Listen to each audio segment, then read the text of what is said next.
All right, welcome back to the IMNerdpodcast, guys. I'm your host Freeway, and I'm here with my gaming co-host Kenny. And today we are here to talk about the Summer Game Fest that just passed. So there were a bunch of live streams all over YouTube of something that I'd never even heard of before. I don't even know what the hell Summer Game Fest really is, but Can I give a slight rundown of it? Go ahead. And by the way, when I say a slight rundown, I want people to understand that I barely know what I'm about to talk about, okay? I just want to as I experienced it, because it was an experience, the way I was relaying all of this to Frazier for me. Yeah. So Summer Game Fest, for those of you that don't know, and for those of you that do know, you can laugh at me. It's essentially E3. Yes. For all intents and purposes, it's basically just E3. It's a game show where a bunch of companies show a bunch of trailers for their games and whatever. It came out before E3 got canceled. It was its own thing. It's run by the same guy that does the Game Awards. So at the end of the year, when we find out Game of the Year and all that, Jeff Keighley is that guy. Summer Game Fest, the same guy. Apparently, he said when he made Summer Game Fest, people were saying it's going to be the E3 killer, and then E3 ended up dying like 2 years later or whatever. And then people were saying, like, giving him the credit for it, and he was like, honestly, like, Summer Game Fest isn't the E3 killer. E3 killed E3. He apparently used to like work for E3 or something. He was like, the stuff that was going on behind the scenes is the reason why E3 died. And he was like, when I made Summer Game Fest, I moved in a different direction so that some of the problems behind the scenes weren't a thing. I don't know all the specifics, but I know a lot of fans say that it's so much better than E3. I'm going to be honest. It was cool. As far as I could tell, it's literally just E3. Yeah, I don't see how it's any different. It literally gave me E3 vibes. It's basically just a bunch of companies like Capcom, Ubisoft, etc. They're all showing off their new games, which is what E3 was. There was an Xbox showcase. There was probably something for mostly PlayStation. There was everything but Nintendo, who, Nintendo has their own Nintendo Direct thing, but everything was featured there. It felt like E3. And maybe this is just because it's not as popular on the internet, so the internet doesn't put all the work in. It felt like way less organized, though, because I was going through this shit and I would like watch a live stream. I'm like, okay, this is, as far as I know, this is everything. And I'd send it to Frazier. I'm like, oh, wait, like 7 more things came out. And then Xbox did a showcase, and I was looking through all the trailers on Xbox showcase. And then as I was doing it, there was new trailers showing up on Xbox's channel that weren't in the showcase. And I was like, what the fuck is going on? Yeah, I don't like how when I went on the page for the Summer Game Fest thing, I saw about 20 different live streams when I went to lives, and they were all basically saying the same thing. It was very confusing looking. Like you said, I'm not a fan of the organization of it all, but I'll also say this. I don't know what's happening. Maybe I'm just getting like older and my tastes are changing, but I was not too enthused about this at all.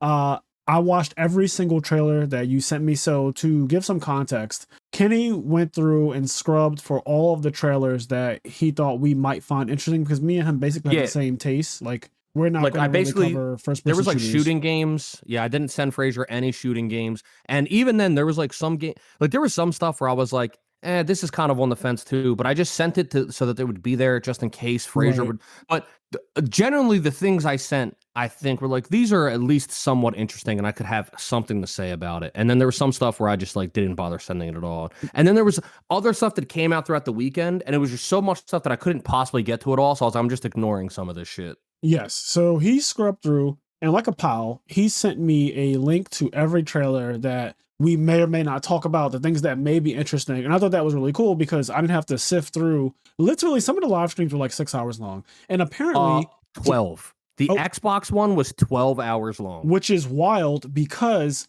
almost 6 hours or more of that is not even the actual showcase. It's just like random people just talking about Xbox. Which some people might find that interesting, but not me. Like, I just want to see the new games that are coming out. I don't care about the random 3 people they have on this little broadcast station thing discussing the games. It was just not really, I don't know, it wasn't really exciting. And a lot of the games that are coming out, I just don't care about. I actually rewatched a lot of this with my friend Jalen. He was over getting a haircut, and we were going through the Xbox showcase a couple hours ago. He was like, bro, I haven't seen a single game yet that I want to play. And he's like, technically I have all of these games because I have the Xbox Game Pass. But he was like, every single game here is ass. So then I showed him the Final Fantasy 16 trailer. He was like, oh, I really want this. And I was like, well, this isn't part of the Xbox Game Pass. This is like coming out next week. He was like, well, that's the best thing you showed me. Dude, I was like, that's hilarious. You know what's crazy though? There was two things where I was watching this with Connie, and there was two trailers that happened. There was a couple trailers that I did like, and I'll talk about. But there was two trailers in particular where I was like, man, and I was like, I was with Connie, and I was like, how much does the PS5 cost? Like, I went to go look it up. I was They're like, readily available because now. obviously FF16, but that's not the one that I'm like I want to play that. But the two games that really got me were that Spider-Man 2, like seeing more of that Spider-Man 2, That I was like, I really, really want to play the Spider-Man 2. And then FF7 Rebirth. Yep. Dude, like, I get that 16 is the new one, and maybe I'm just being like nostalgia baited, but FF7 Rebirth looks so fucking good. Because Final Fantasy VII Remake was one of my favorite games pretty much ever, especially one of my favorite RPGs. Like, it's in my top 5 RPGs. I think that it's such a well done recreation of Final Fantasy VII. And I'm not being nostalgia baited anymore because I know the quality is there. Yeah, like the quality of Final Fantasy VII Remake was so high that when they recreated some of the scenes and iconic things from the original game. So now seeing this being part 2 of that, where they leave Midgar, everything about it, like looking at the open world, because this game looks like it's going to be open world, and it requires. That's kind of crazy too. Yeah, like it requires. I mean, I never played 15, but I assume like 15. 15 was fully open world. Or like the end of 13. Yeah, like the end of 13, you get to like that kind of open world section. The Calm Lands, basically. They have their own version of that. But yes, so Final Fantasy VII Rebirth, honestly, was the most exciting thing announced. And I got sent that trailer days before we even talked about doing a podcast on this, because Gary sent it to me the second it came out. Like the second Final Fantasy VII Rebirth was revealed, Gary messaged me on Discord with the trailer, and I was like, same thing happened to me. Oh, really? Like I saw the Rebirth, not Gary, but somebody else sent it to me. I saw the Rebirth trailer before I even knew it was part of Summer Games Fest. Same. And when I watched it, I was like, oh man, this does look... So Yuffie and Red 13 are characters now. They show the Cosmo Canyon part where you go there and you see like his crazy grandfather, and he's showing you basically how, you know, the live stream works and everything, and then you hear him talking. I immediately thought about how amazing the music is in the Cosmo Canyon. I cannot wait to that part. Seeing Red 13's father and how he's turned to stone and everything, like there's just so many cool things about it. And then a new fighting style, because one of the things I liked about Final Fantasy VII Remake was that every character, you can switch to any one of them in battle. They all have a unique fighting style. They all fight completely different. Like Aeris is a mage. She kind of stands back and throws out long-ranged attacks, and that's kind of her thing. And then she could charge her attacks up and do all this other cool shit. She can also set these glyphs on the ground that enhance her magic. So you can set one on the ground that makes it where you double cast. So anything you do happens twice, which is fucking broken. And Tifa is like, by the way, every time, like they've yet to create a Final Fantasy or Final Fantasy like game, like say Bravely Default, where double cast is in it and it's not absurd. Yeah, it's just outrageous. And you got Tifa, who's a brawler. She gets up real close. She overwhelms the opponent with outrageous speed, and then she can chain together her special attacks just like she could technically with her limit break from the original game. Barrett is also long range, but he could also be close range depending if you have him equipped with a gun or if you have him like with a claw arm. And he's really good for things that are flying and stuff like that. And then you have Cloud, who's just a jack of all trades. He's the best character. He has Punisher mode, which is fucking unfair. I saw that shit is returning for this game. Punisher mode needs to be nerfed. It was outrageous in the original. And now you have Red 13 and Yuffie. I can't wait to see how unique those characters fight, because I don't even know where they're going to go with it, but I'm happy about it. Especially Red 13, just because it's always interesting to see how a gaming company is going to adapt like a fucking four-legged animal into like an action game. Because like in a turn-based RPG, like FF7 originally was, it's so much easier because you're not really controlling the character. Right. But in this game, like you're going to be actively controlling a little fucking four-legged animal. Like how are they going to make that feel fluid? Yeah, because Tifa was noticeably faster than Cloud and Barrett and Ares. And so I'm just wondering how much faster Red 13 should be than everyone else. That's going to be really interesting. He should definitely be the fastest movement. He should be the fastest character. The other thing is, I saw team attacks now. That wasn't a thing. I don't recall team attacks, like special attacks that two characters together can do in battle in the original. And now they have ones where you see like Cloud and Barrett doing a team attack together. There was one where Tifa and Ares. This game is going to be so OD. You saw like I'm down. Yeah. That's what I'm saying. Like I saw this trailer between this and because here's the thing. it's like one of those things where it's like a build up, right? Like FF16, I already think looks fucking amazing. And and there's a trailer I specifically didn't watch. It was called, and I didn't send it to you either, but it was called like The Dungeon. It was like something to do with the dungeons. Yeah. And I was like, I don't want to see that. Yeah. People were posting that in like the first 20 minutes of gameplay, the first hour of gameplay, and I've ignored every single. I refuse. The game comes out in literally 9 days from right now. It comes out. Yep. I will just wait. Same thing happened with Zelda, Tears of the Kingdom. The day it was coming out, literally the day it was coming out, Nintendo did a stream where they were showing gameplay of it. I was like, bro, it comes out in 6 hours. Like, I'm good. Like, I don't need to see this. Yeah. And so I just didn't watch it. So anyway, 16 is something I already think looks really good. I've expressed before how cool I think it is that you experience different stages of this man's life. I think his name's Clive. When he's a teenager, a young adult, and then like a grown adult. Yeah. I think that's cool. So anyway, 16 is really cool, but I wasn't like, I'm going to buy a PS5.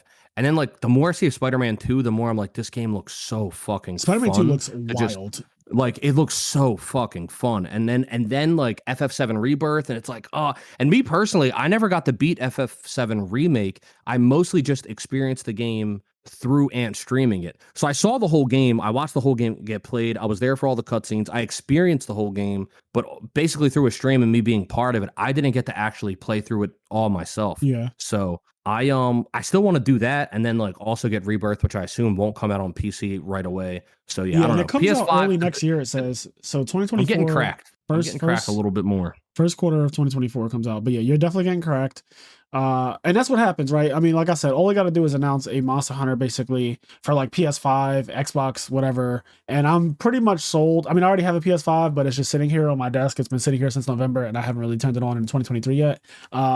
But next week, I will officially be playing my PS5 again. I will be playing Final Fantasy 16 1000%. Also, I found out, thanks to Jeff Jones, posting on Facebook, that there is a demo for Final Fantasy 16 that came out. And at first I was like, oh, that's cool. I'm not going to play that though, because the game comes out next week. And then I saw that your data from the demo transfers over to the real game when it comes out. Yeah. Square's been really good with that, because I know they released a demo for Octopath Traveler the first time. Yep. Octopath Traveler 2, Triangle Strategy, Bravely Default 2. They released demos for all of these games that were just like chapter 1 of the game. Yeah. And it just transferred your save data over, which I think is a really good demo. So I plan to actually play the demo. I'm probably going to play it tonight, like honestly. But I plan to actually play the demo and just transfer my data over. So I might be playing the demo very soon just to see what it's hitting for, and if it's going to be chapter 1 or however it works, and it transfers directly over so I don't have to do it again when the game comes out next week. That'd be great. But yeah, I'm definitely interested in Final Fantasy 16. I'm definitely interested in Final Fantasy 7, even though that one comes out later. So I'm crazy about Final Fantasy 7 because it's one of the best RPGs I've played, but because it's far off, I'm like, okay, I can wait on this. Yeah, you're not as worried about it. Yes, and I also low-key, go ahead. No, finish what you were going to say. Low key, I don't want to see too much on 7 yet. I'm kind of like what they showed was so good. Again, they showed Team Attacks, they showed Sephiroth, they showed the whole Nibelheim, the flashback that you have when you get to that Calm village. I think it's literally called Calm, but you get to like a little village right out of Midgar, and you stop there and you have this flashback moment. It's an iconic Final Fantasy 7 moment where you go back and you play as Sephiroth and Cloud, but you basically don't do anything because Sephiroth 0 difficulties everything you guys fight. And he uses like Thunder 3, Fire 3, Blizzard 3. It's really cool. It's one of my favorite parts of the game. But then it also goes into where he becomes mad. He goes crazy in the head and he burns down Nibelheim, which is the hometown of Tifa and supposedly Cloud. But there's like a whole plot twist with that. So you hear Tifa saying, I don't recall Cloud being there 5 years ago. And I just love how they're setting up this episodic version of Final Fantasy VII. It's really well done. And the fact that it's going to be 2 discs, even though I think that that's kind of like a nostalgia bait thing in itself, because I don't think they actually needed to be 2 discs. I think one of them is going to be a preload, and then the other one is going to be the actual game. They do this with other games like Red Dead Redemption came with 2 discs, but one of them was the game. One of them was like all the data needed to be injected into your system first, and then you put in the actual game. I don't think there's going to be a part in the game where it's like, now insert disc 2. Also because people like me, I own a digital only PS5. I do not have a disc version. So the whole marketing Final Fantasy VII remake. I don't know exactly how it'll work on the PS5, but I remember when I don't know if you've ever played these like on the PS3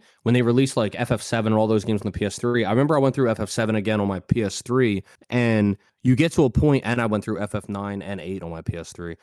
You get to a point though where like you change the disc, and it's like in the menu you have to like like basically menu change the disc in the PS3 just to give you that feel. That's dope. I like that because I used to have all 3 discs of Final Fantasy 7, all 4 discs of Final Fantasy 8, all 4 discs of Final Fantasy 9. So I grew up playing games where you had several discs. Same thing with Legend of Dragoon. It had 4 discs.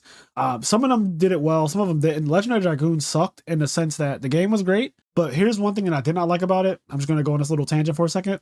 So Legend of Dragoon is a great RPG. Look it up if you haven't heard of it. I think we talked about it a little bit in our RPGs episode, which was one of the first like 20 episodes we ever did. I'm pretty sure we did. But Legend of Dragoon is a 4-disc game. And that is something that wasn't new when it came out. It was something that Final Fantasy had already done and done it well.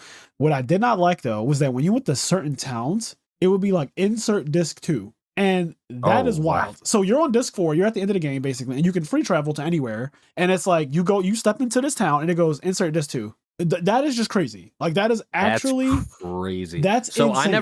I never personally, I think I probably mentioned this. I never personally owned Legend of Dragoon. We probably talked about this in that episode, but I played it at other people's houses. So I didn't know all of that. Legend of Dragoon's a dope game. Though. Like I remember playing it, and it's a game I always wanted, but especially when you're little, like you don't have income. So you can only play like what you can get someone to buy for you. Correct. So I never personally got to own it because like you already own these games. They're like, like the only time it's like you gotta wait till next Christmas. And by next Christmas, you're getting whatever the actual new game is. So it just never ends up happening. Yeah, if it doesn't line up, if the date that it comes out doesn't line up too well with your birthday or with Christmas, it's like, well, I just don't get that game. Yeah, exactly.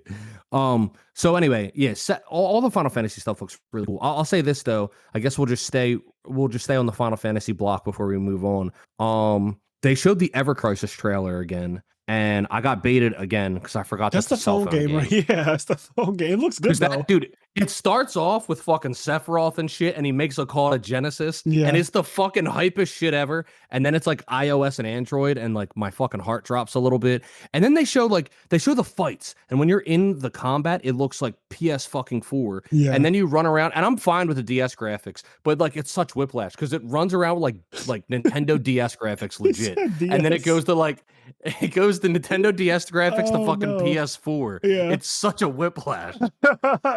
That is wild. Even like Final Fantasy 8, a game that's sprite based, you run around Balamb Garden and stuff like that. You see how your characters look, and then you get into a battle and it upscales quite a bit, but not a jarring amount. I'll agree with Kenny in that Ever Crisis literally goes from DS graphics to PS4 graphics in a matter of seconds. And the trailer kept on switching back and forth between the two to the point where I thought that it was 2 different games I was seeing. I was like, is one of these on PlayStation and the other one is on the phone? Is that how this works? But no, it's all on the phone. So very confusing. I will not be touching that game. I already know that. I'm also not sure what it is. At first I thought it was, and maybe this is a different game.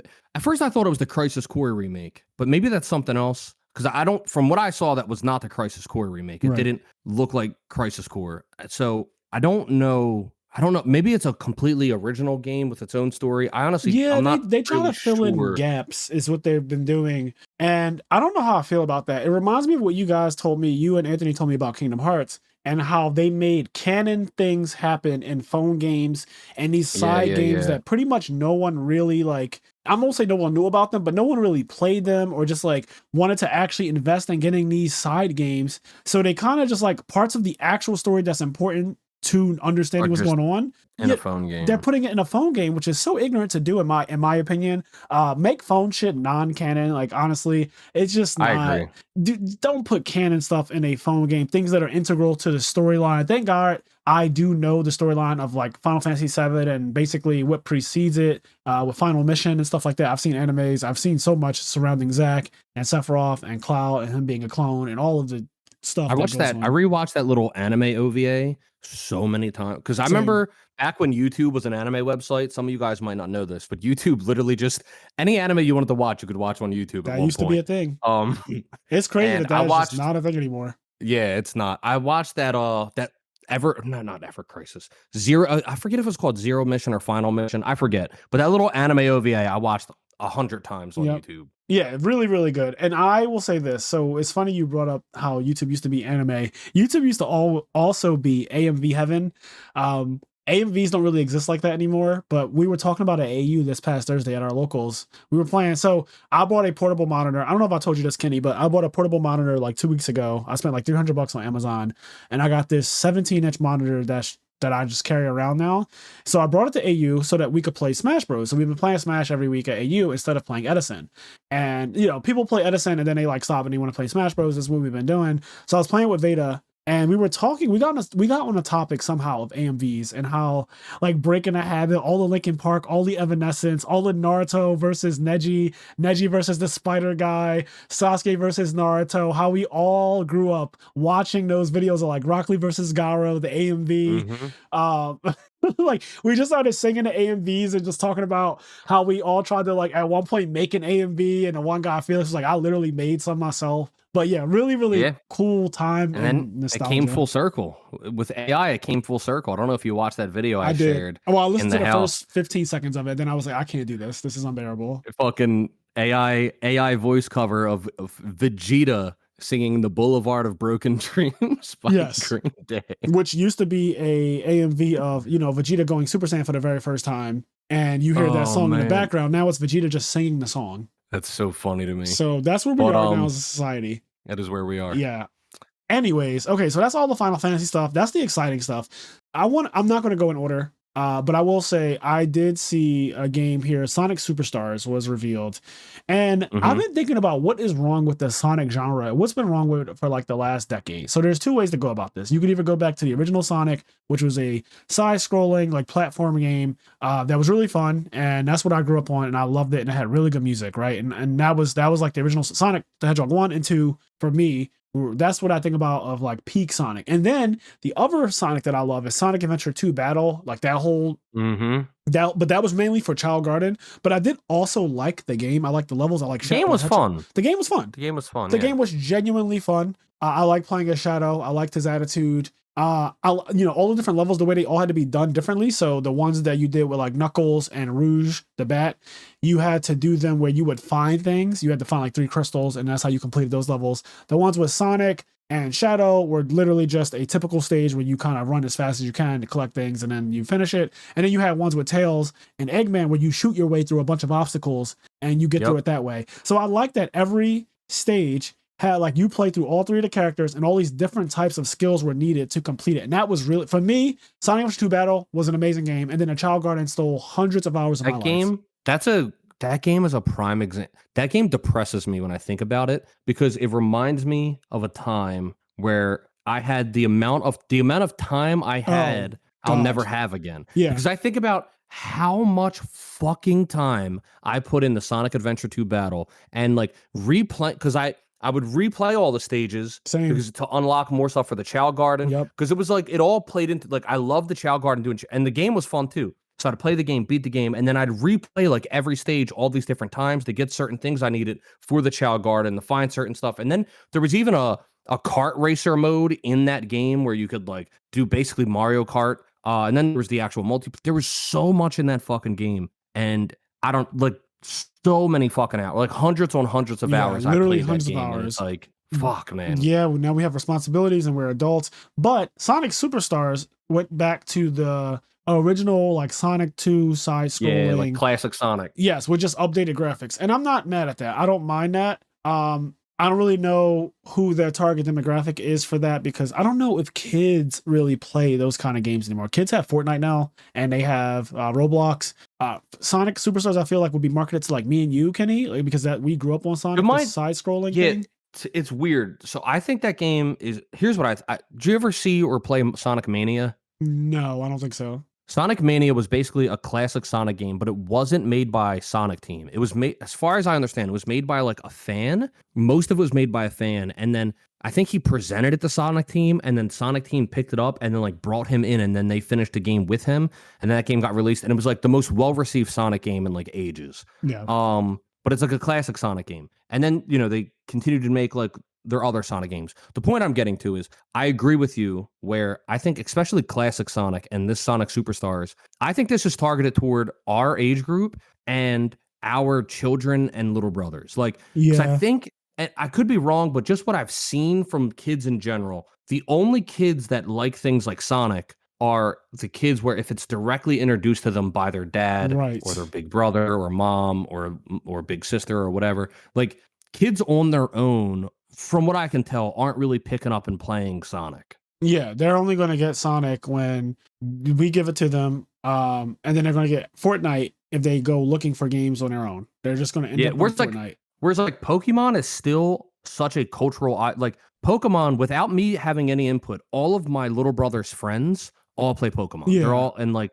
when it comes out, they're like, Jaden, did you get it? Or like, do you have it? Are we trading? Like so with no input from me, Jaden will play Pokemon because all of his friends still play it. and the But same like thing with I've Roblox and Fortnite. I bet you didn't have to tell Jay to do yeah, anything with those, and he fucking plays both of them. nah, not at all. But Sonic, I've never heard anybody, Yeah. any one of his friends ever mention Sonic. So I don't know who it's marketed to. I like the fact that they're recreating the old Sonic games. Looks like with these updated graphics, not literally recreating, but just doing the old style. You know, side scrolling and Yeah. everything. I like that they're doing that. That's really cool for me. But I won't be playing it because, and this is something I wanted to say kind of at the beginning, but I'm gonna say it now. So I don't know if it's because I've gotten older, but I'm not really into a lot of games anymore. I'm so selective about games that I play now.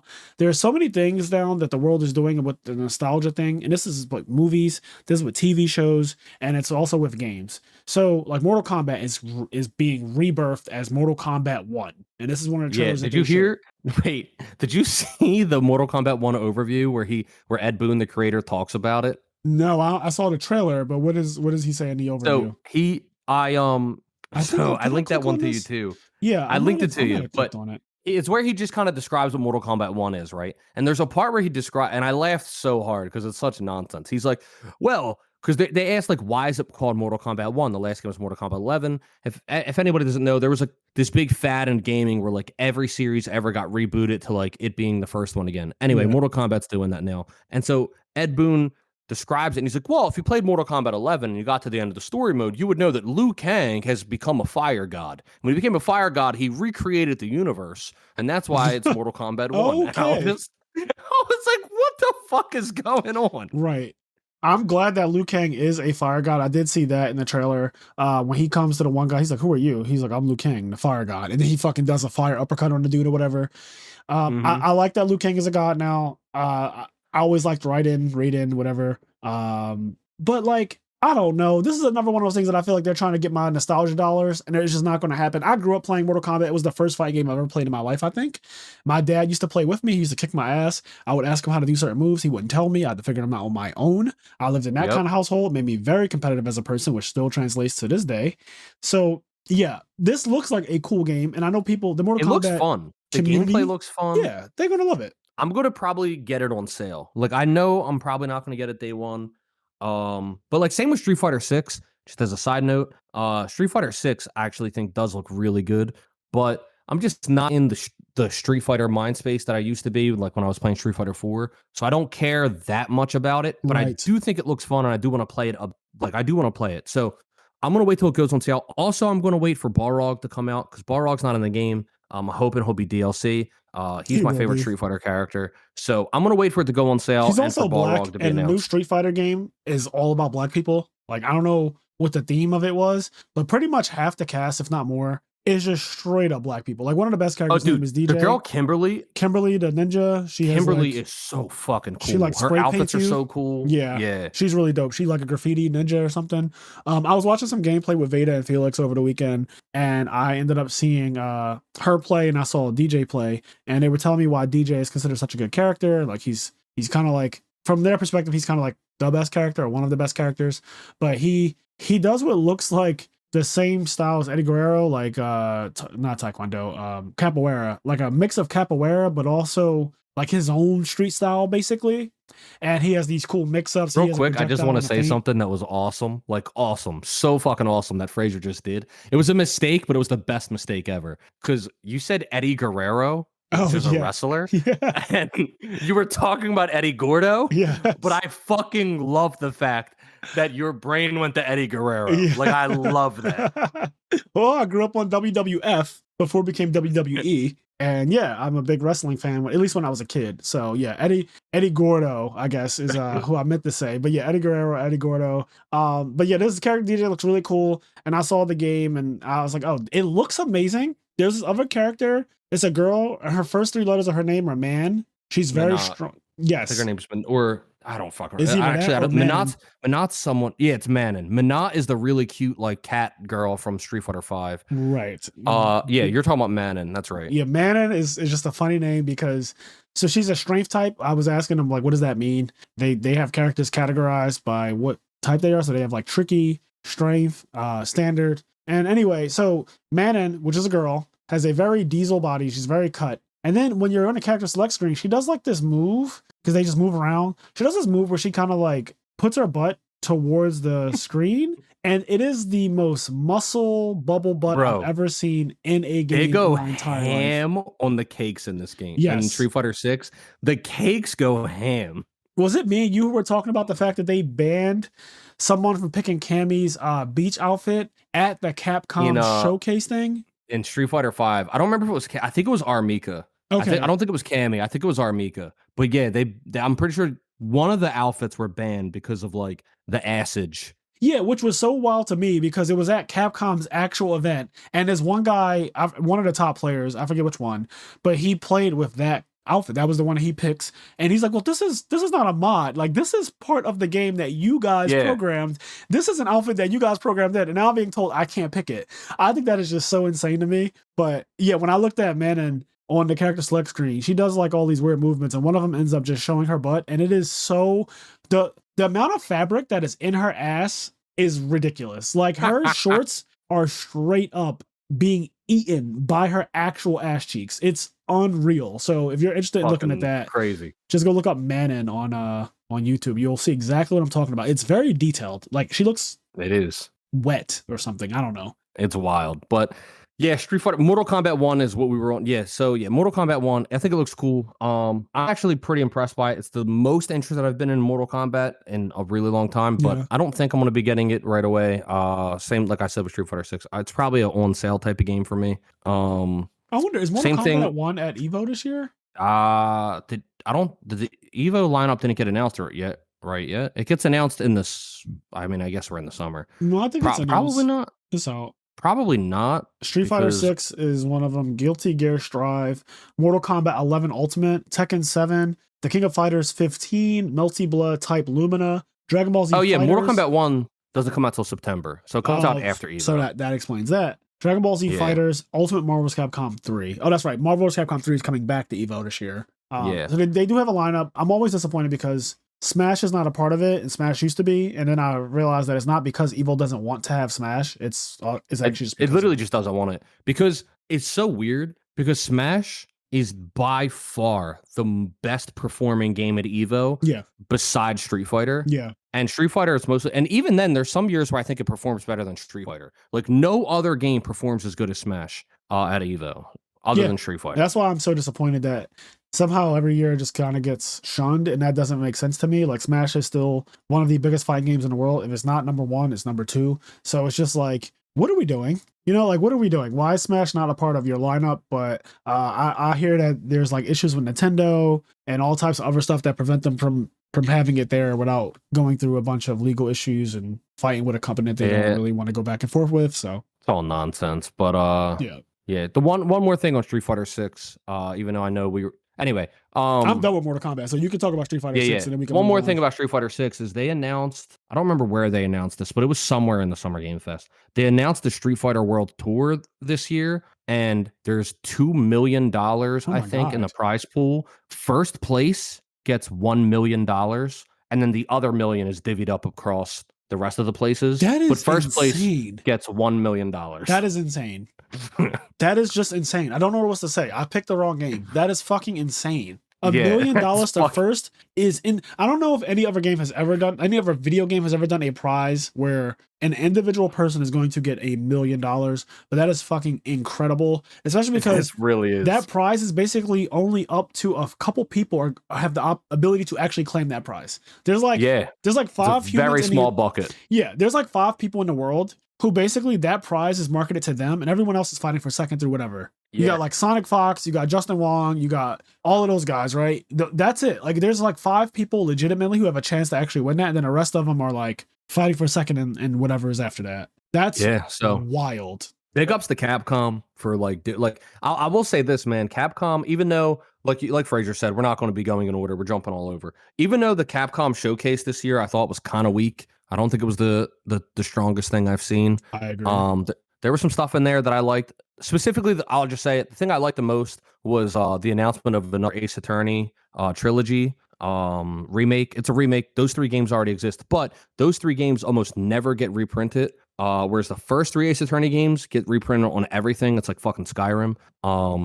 But yeah, to see the Apollo Justice Ace Attorney trilogy get an official remake has me really excited. So I'm hyped for that. There's some other things in the Capcom showcase I thought were like kind of cool, but whatever. For whatever reason, all Mega Mans together type of thing. Yeah. For whatever reason, they're really pushing this Exoprimal game. Yes, what the hell is with that? So the Exoprimal thing is like you're mecha people fighting against dinosaurs, trying to purge dinosaurs from this planet. And they had a DLC event where Ryu and Guile and stuff, Street Fighter characters are basically going to be put into this Exoprimal game. But like, it's a no for me. I don't care about Exoprimal. It looks like a bad game. A game is going hard. Like they are. I will say this: it looks really fucking fun. With like if I were to play with like some friends, it looks like it'd be a fun time. It looks like it would be a great arcade. In an arcade, bro, dude, in an arcade, that game would be. You can tell, right? Fire. It looks like a cool arcade game, like how we used to play House of the Dead. In an arcade, that would be fire. Yeah, but I will play it 100%. Yeah, I mean, also they revealed like their pricing model for it, and not necessarily their pricing model, but they just showed that there's gonna be like a season pass and a DLC and an expansion pass. And I was like, oh, they want money. They want a lot of money for this game. So anyway, to get to the point that I was getting to, the Capcom, other than the fact that their showcase this year was kind of light, Capcom in general, I feel like has been doing a lot for their fans. They've been putting a lot of effort and showing that they care. And Monster Hunter Rise was fucking amazing. And even though we didn't get a new Monster, well, I guess we got Monster Hunter Go or Monster Hunter Now or whatever that trash is. Yeah. Even though there wasn't that, we know when the next Monster Hunter does come out, it's going to be even fucking better than Rise. Like it's going to be so fucking good. The support they're giving to their Street Fighter fans and their Capcom fans, and $1 million to first place is fucking cool. And I don't know, in general, I feel like they've been treating their IPs really well. Like Resident Evil's been treated really well now. Like Capcom's been in a pretty good space lately where I think they're doing good shit for their fans and like making really good games again. Because there was a period in time where I feel like they were a little shaky. Yeah, I guess I'm only interested in certain Capcom games, very few of them at this point in my life. I used to be big on Devil May Cry. They haven't made one in a while that looks like it's interesting to me because they like rebooted it where Dante is a kid. And I wasn't a fan of that. And then I hated that reboot. Me too. I don't even know what came of that, but I didn't hear much about it, so I don't think it did well. And I just like the original Dante, call it what it is. But after that, like Mega Man, something I grew up on, something I really loved as a kid. But lately, like all the Mega Man content they've been releasing, I'm just not interested in. They're trying to still push this like NT Warrior shit on us. And all these other things that I don't really care about. So Mega Man just needs something to happen to rebirth it. I don't know what the answer is to that, but right now, all the Mega Man stuff that's been coming out, every time I watch a Mega Man trailer for something down the road, I'm just not enthused. The new one that came out, not new one, but like whatever they're re-releasing in a package deal, I watched it. There was 2, that's right. I was trying to remember. There was like 2 Mega Man things. There was one where it was like, I think it's a phone game, honestly. It's like basically you can get like all these different Mega Man characters and you can play as like Mega Man bosses and stuff, but you go through Mega Man levels from like all these different it looked like a phone game as far as I could tell. Yeah. And then there was the Mega Man Battle Network collection where it was all 10 Battle Network games in one bundle. And I'm just like, okay. So yeah, Mega Man, not really enthused about. I was really hoping, only because it lined up so perfectly, that there would be a new Monster Hunter announcement. And that's because last week, the final installment of Monster Hunter DLC or whatever came out, and they announced the final monster, and like it's already out, like it's completely out. People are already speedrunning it or whatever. But yeah, Monster Hunter Rise is officially done, so all the monsters that are ever going to be in the game are in it. A little disappointed, no Black Dragon. That's kind of wild to me to have a Monster Hunter game with no Black Dragon at all, like 0. Yeah, that's crazy. No Elatreon, no Fatalis, nothing. So I was disappointed to see that. And honestly, I don't really have the enthusiasm to go back to play Rise. Like I played it for a lot. I think we both did. And I got everything I wanted out of it, honestly. And then it kind of got really stale. And then we moved on to other games because there's so many games to come out. We don't have a lot of time anymore now that we're full-time adults. So I'm eager for the next Monster Hunter game because I think that the Monster Hunter is best when it's new. Like when it's new and everyone's just kind of like ass, we're all just trying to get our equipment up, get our weapons up and all that stuff. That is like really fun when you're going through and you're unlocking everything. Yeah. When you get to the end and it's time to just grind and do the same thing over and over to get your research level up, you can miss me with that. Like I'm good on that. The journey for Monster Hunter is fucking incredible. I mean, I do plan on going back to Rise at some point. Like I'll get the bug and like go to it, but I agree that that's if they don't part announce of Rise, an actual Monster Hunter game before that bug comes back. low rank Monster Hunter when like you're like trying to get there, and then like when you first Monsters get the high rank shit because your armor sucks. Yeah, and then you first get the high rank, and you know what I think, and I know that it is. Well, I mean, I guess they do it fine now. I was gonna say I know it's against like the tradition of Monster Hunter, but I think they need to like introduce G rank faster. Like I think it takes a little bit too long. Like because back in the day, I get it. They needed to make a whole nother game. And you only have so much dev time and you need the money and the budget or whatever. But like G rank comes out a whole year after the game comes out with like World and Rise. Yeah, and like even when it came out, we all were back on it. But I feel like even though I played a lot of Sunbreak, I did play it less than I played the original Rise, Correct. even though there was more content. Yep, there was I think more maybe content. you would have. I think maybe I would have played it more if it. I don't know if it came out sooner. So here's something else I was thinking about. You know how we were just talking about the journey and how low rank was really fun, and then getting to high rank and how you have to. I always say you have to break into high rank because you start off with your low rank gear, so you get hit hard as shit by monsters you used to body. Like you used to body a great Jaggy. You go into high rank and then you get hit by it, and it's like, oh shit, that almost killed me. Same monster, and the monsters have new attacks. So you go from low rank, and then you go to high rank, they have new attacks, and you go G rank and they have new attacks again. What I really want, and this is asking for probably a lot, but I don't care. I'm a greedy bastard. I would like if the next Monster Hunter game and Monster Hunters in perpetuity would do this thing where they have, let's say, 4 or 5 hunter ranks in low rank, then you go to high rank, then you go to G rank, and I just want there to be more ranks every 4 or 5 hunter ranks. There's a new level, a new person to talk to, a new thing that you can click on that says like low, high, G, Z, X, I'll say this, like whatever. I think you're on to something. I think you're going a little hard. I think saying there should be 12 more ranks is wild. Yeah. But I think you're on to something because think about it like this. Low rank is really fun. And like it can be frustrating because like you don't feel like you have anything yet and you can't make builds yet. Right. But it's still fun because you're like getting stuff and it's like new and it's fresh. Yes. Everything you carve, like carving is fun in the beginning. Yeah. And then you break on the high rank and it's like really hard because you still have your low rank gear, but now you're slowly putting together high rank gear and like you're making sets or whatever. Yep. I think what the G rank expansions of Monster Hunter are missing is just one more. So basically G rank, it's above high rank, but it should be the new low rank basically, right? Yeah. When you do G rank, it should feel like you're in it and then it's almost like you're low rank again. And then like there's, I'm just gonna call it double G. There's like double G rank where that's like the new high rank. And so like all your G rank and you got to like break into G rank and it feels like breaking in the high rank from low rank where like you have all your G rank armor that you look because it's essentially like a new game and you're trying to break. I don't know. Yeah. Anyway, you guys get my point. It'd be fucking awesome. I'm down for the double Gs. I wear double Gs all the time. I think it would be cool. I think that something needs to happen to extend the longevity of the game because the repetition used to be really fun to me, but I think that in general, as I get older, I can't really do it anymore. I don't have the time to. Like, I just have to give time to other things.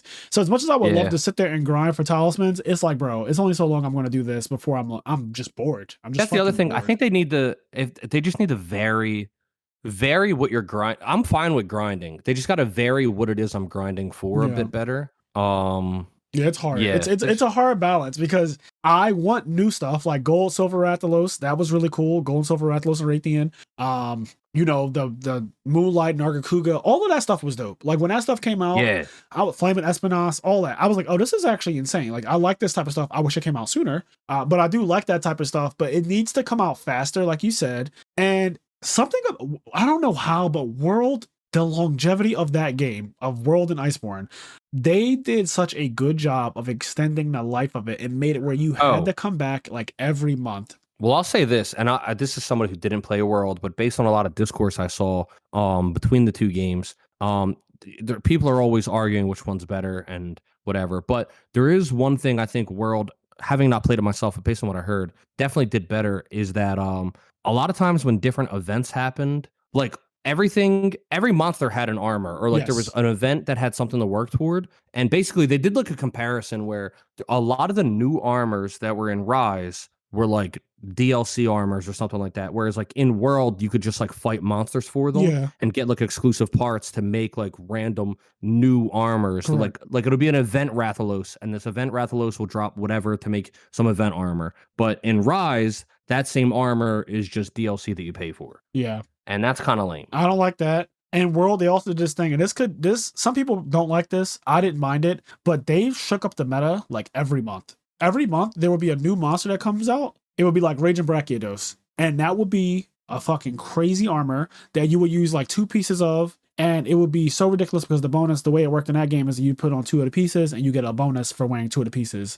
Every monster had like a 2 or 3 piece bonus. Some monsters had a 4 piece bonus. But basically, yeah, you would put on a 2 piece bonus of this Raging Brachiodos, and it would give you something that was crazy, and it would shake up the meta. Then a month later, you would get a new Elder Dragon that we've never seen before called Safi Jiva. And it was a raid monster. So 60 people in a lobby, and it would have all of the goals. When you go to accept a mission, it would have all these goals, and everyone in the lobby is working towards it. Only 4 people go on a mission at a time, but everyone who goes in, it'll say like break the left arm of Safi Jiva, break the hind leg of Safi Jiva, break the left wing of Safi Jiva, break the right wing, break the tail, sever the tail, break 1 horn, break 2 horns. And it would have all of these things, all these goals. So you would go into the mission, and on the side you would literally see all the goals, and it would say 0 out of 1 next to all of them. And then the ones that would be done would obviously have 1 out of 1 on them. And so in the mission, me as a gunner, me as a longsword user, I would be focusing on the left leg of this monster the entire fight, because I see that no one in this 16-person lobby has broken the left leg of Safi Jiva. Yeah, that shit's cool. And at the end of it, once you guys finish the raid, after about 4 different groups of people do it, so they basically account for 16 people doing it. Once the mission's been done like 4 times and you actually slay Safi Jiva, you finally get to carve it, because the first couple times is like a repel thing, it just flies away. But after that, you finally get to carve it, and you get these pieces that make these crazy fucking weapons and armor. It had some of the most ridiculous weapons and armor, and the system for upgrading them was wild. You can only upgrade the weapons and armor with its pieces, literally nothing else. And you got like random skills on its weapons. So it was a whole system that they created for just one. This is one monster that came out, and they created a whole system that completely changed the way Monster Hunter was thought about for that one monster. But then you would take those weapons outside of that mission. Like now you're fighting something that's not Safi Jiva. You're like, holy shit, this is broken. Like these weapons are crazy. This armor is crazy. And then after that, a month later, Alatrion comes out. Alatrion is a monster. A lot of people didn't like this, but the hardcore players loved it. Alatrion had a 1-hit KO for everybody in the party if you didn't do enough elemental damage to it. And the way it worked was it would start the battle off in fire mode or ice mode, and it was completely immune to a weapon that had any of the elements. So if your weapon had ice in it, everything you did to it says 0, which means that if you accidentally brought the wrong weapon or you fucked it up or whatever, you literally do 0 damage, and you're basically gonna fail the mission now because you didn't bring the proper weapon. And then it would nuke everybody if you don't do enough elemental damage. It was only weak to 1, and it could switch types. Halfway through the fight, it would be in ice mode, and then the other half it would switch to fire mode. You need ice weapons and stuff like that. So it's this whole thing where your party had to be you had to think about it. You have to go in with a party comprised of people using specific things. Like these are the 2 fire users, these are the 2 ice users. And the 2 fire users, once it goes to fire mode, they're going to switch into support roles. They're going to heal everybody. They're going to use null berries and stuff like that. They're going to be mushroom mancers, stuff like that. And then they had the behemoth fight from Final Fantasy VII, which you literally needed a tank, somebody to draw the ire or the aggro of the monster. You needed a healer. It's just like a support person who buffs you, like a hunting horn user or a light bow gun user who shoots people with ammo that gives them actual buffs. There was a whole thing and all these different systems that they had, all these different crossovers. They had a Devil May Cry crossover, a Witcher crossover, the Final Fantasy, when they had a Resident Evil one where you fought Val Hazak, which is a zombie elder dragon that literally sucks the life out of things. They had a Resident Evil collab with that one. So I say all this to say the collabs were better. Like, well, they didn't really do any collabs for Rise, unfortunately. Like, I'll say this, one of the biggest downfalls is that it came out on PC. because I wish it just didn't come out on PC, right? Yeah. And it was a Nintendo exclusive, and then we got like some sick ass Nintendo collabs where like you could fight fucking Beast Ganon. Like they Me put too. Beast Ganon in the game, wanted stuff and like like you can that. get the Master Sword. Like that would be fucking dope as hell. And you Like, know what's crazy? There are previous Monster Hunter games have Zelda collabs. yeah. I know Monster Hunter, I think Generations Ultimate or Double Cross has like the Master Sword in it and it's shit, an and actual the weapon that Hylian you can shield. get. You can like, actually look like Link and everything. Yep. So I think you can even look like Samus and like heavy bowgun and shit. Samus, so it's been done. So that's the thing. Like if Rise just never came out on PC and it just was a Nintendo exclusive, I think it would have had even better content in it. It has amazing content, but I just when I heard that World had fucking Behemoth from Final Fantasy in it, I was like, oh my god, I want shit like that. Like give me like Beast Ganon as a fucking fight. That would be awesome. Yeah. I totally agree. I think that they needed better collabs to get people excited, because I would stop playing World for a little while and then I would watch the trailer for the new like whatever's coming. And when I would see like Alatreon, first of all, the trailers that they did for that shit was epic. They would do these epic trailers. And not to say that Rise didn't do epic trailers, but I guess just because of the theatrics of what you can do on a PS4 and all that, they were very, very theatrical. Okay. And they would just make you hyped to fight these new monsters, and they would be so challenging. Like, dear God, the first night of Alatreon, I did not beat it. I literally fought that thing 20 times before going to bed, and I was like, okay, because my rule would be I gotta be able to solo it. And if I can't solo it, then I don't want to do it with a party. That's just how I was. So I would fucking go in and try to solo, and I just couldn't get it done at first. And then the next day I would come and I'd be like, okay, I got it.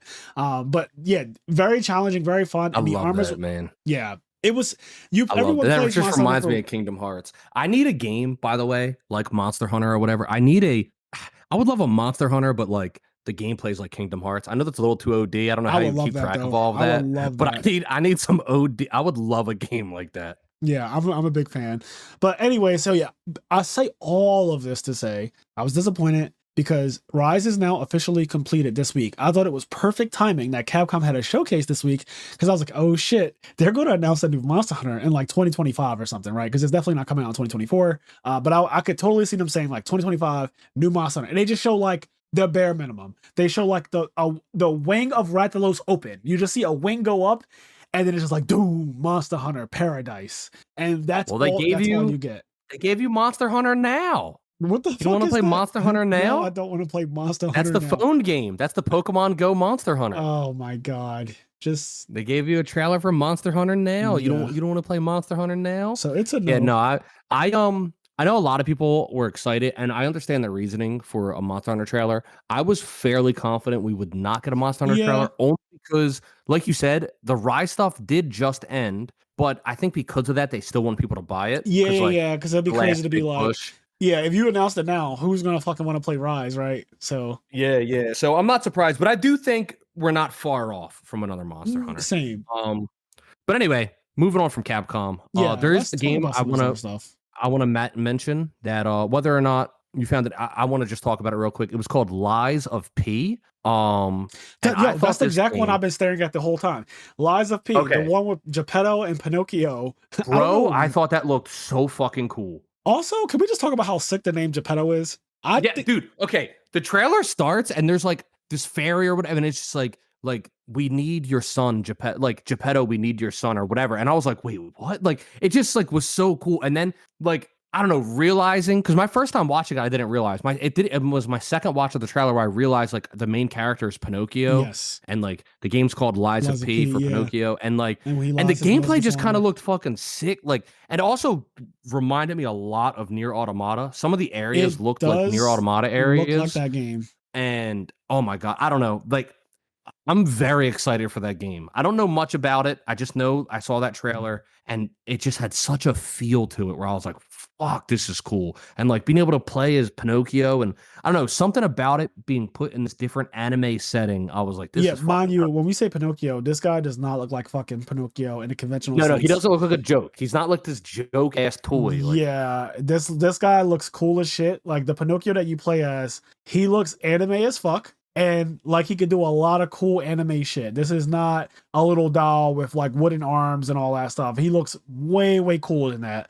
But yeah, this Lies of P looks honestly quite sick. I don't know what it's about, like Kenny said. Can't really tell from just looking at the trailer, but he's wielding all these different weapons. He has an umbrella at one point that he uses as a weapon. Yeah. He has like a monkey staff, like a bow staff type of weapon. He has all this different stuff, and he's going crazy on it in the trailer. So it looks genuinely interesting, to say the least. But that was the exact one that I was like, I want to talk about this one. The other one is Warhaven. So okay, that was the one that looked like I had trouble. It looked like maybe it was an MMO or maybe yeah, I can't really tell. I don't know if it's a versus game, if it's like 20 versus 20, right? Or if it's like you guys are, or if it's just like 20 people versus like the game. But it looked like some of the combos looked kind of sick. Yeah, it gave me Dynasty and like Warrior the fighting vibes, looked but kind a of little bit more fine tuned. I want to say. Yeah. Because the main character, well, not main character, but the guy that you see in the trailer, he gets knocked off of a bridge and basically killed. He falls from a very far distance that would kill any normal person. But then a mage comes up to him and heals him. And he awakens, right? So he comes back to life. And then they show the actual gameplay. And the gameplay, you have like people with big ass hammers, people with gigantic swords. You have mages. Literally all the rubble that got destroyed. You see this one guy like doing a spell that lifts up all of the rubble and it starts flying out at people. There's all this cool stuff happening. I can't really tell what kind of game it is. Like I don't know if it's MMO, if it's you and friends versus the computer or what. Yeah. But the character design, the weapon design, the way you fight looks amazing. It looks fucking dope as shit. Yeah, I agree. It looks crazy fucking good. Like I can see us some of this, honestly. Yeah, like some of the combos I saw, like some of the I just saw there's one where like he fucking goes, he big swings the sword up, and then he jumps in the air and like smacks him down with the sword. Like there's some cool ass looking things. Like I'm assuming this is multiplayer, and I don't know to what degree. But if it's like you and like 5 friends go out into like this war, like I could see that being pretty fucking fun. Like that game does look fun. Yeah, I honestly could see us playing it because I think both of us spent a good amount, not together, but we spent a good amount of our life playing Dynasty Warrior games.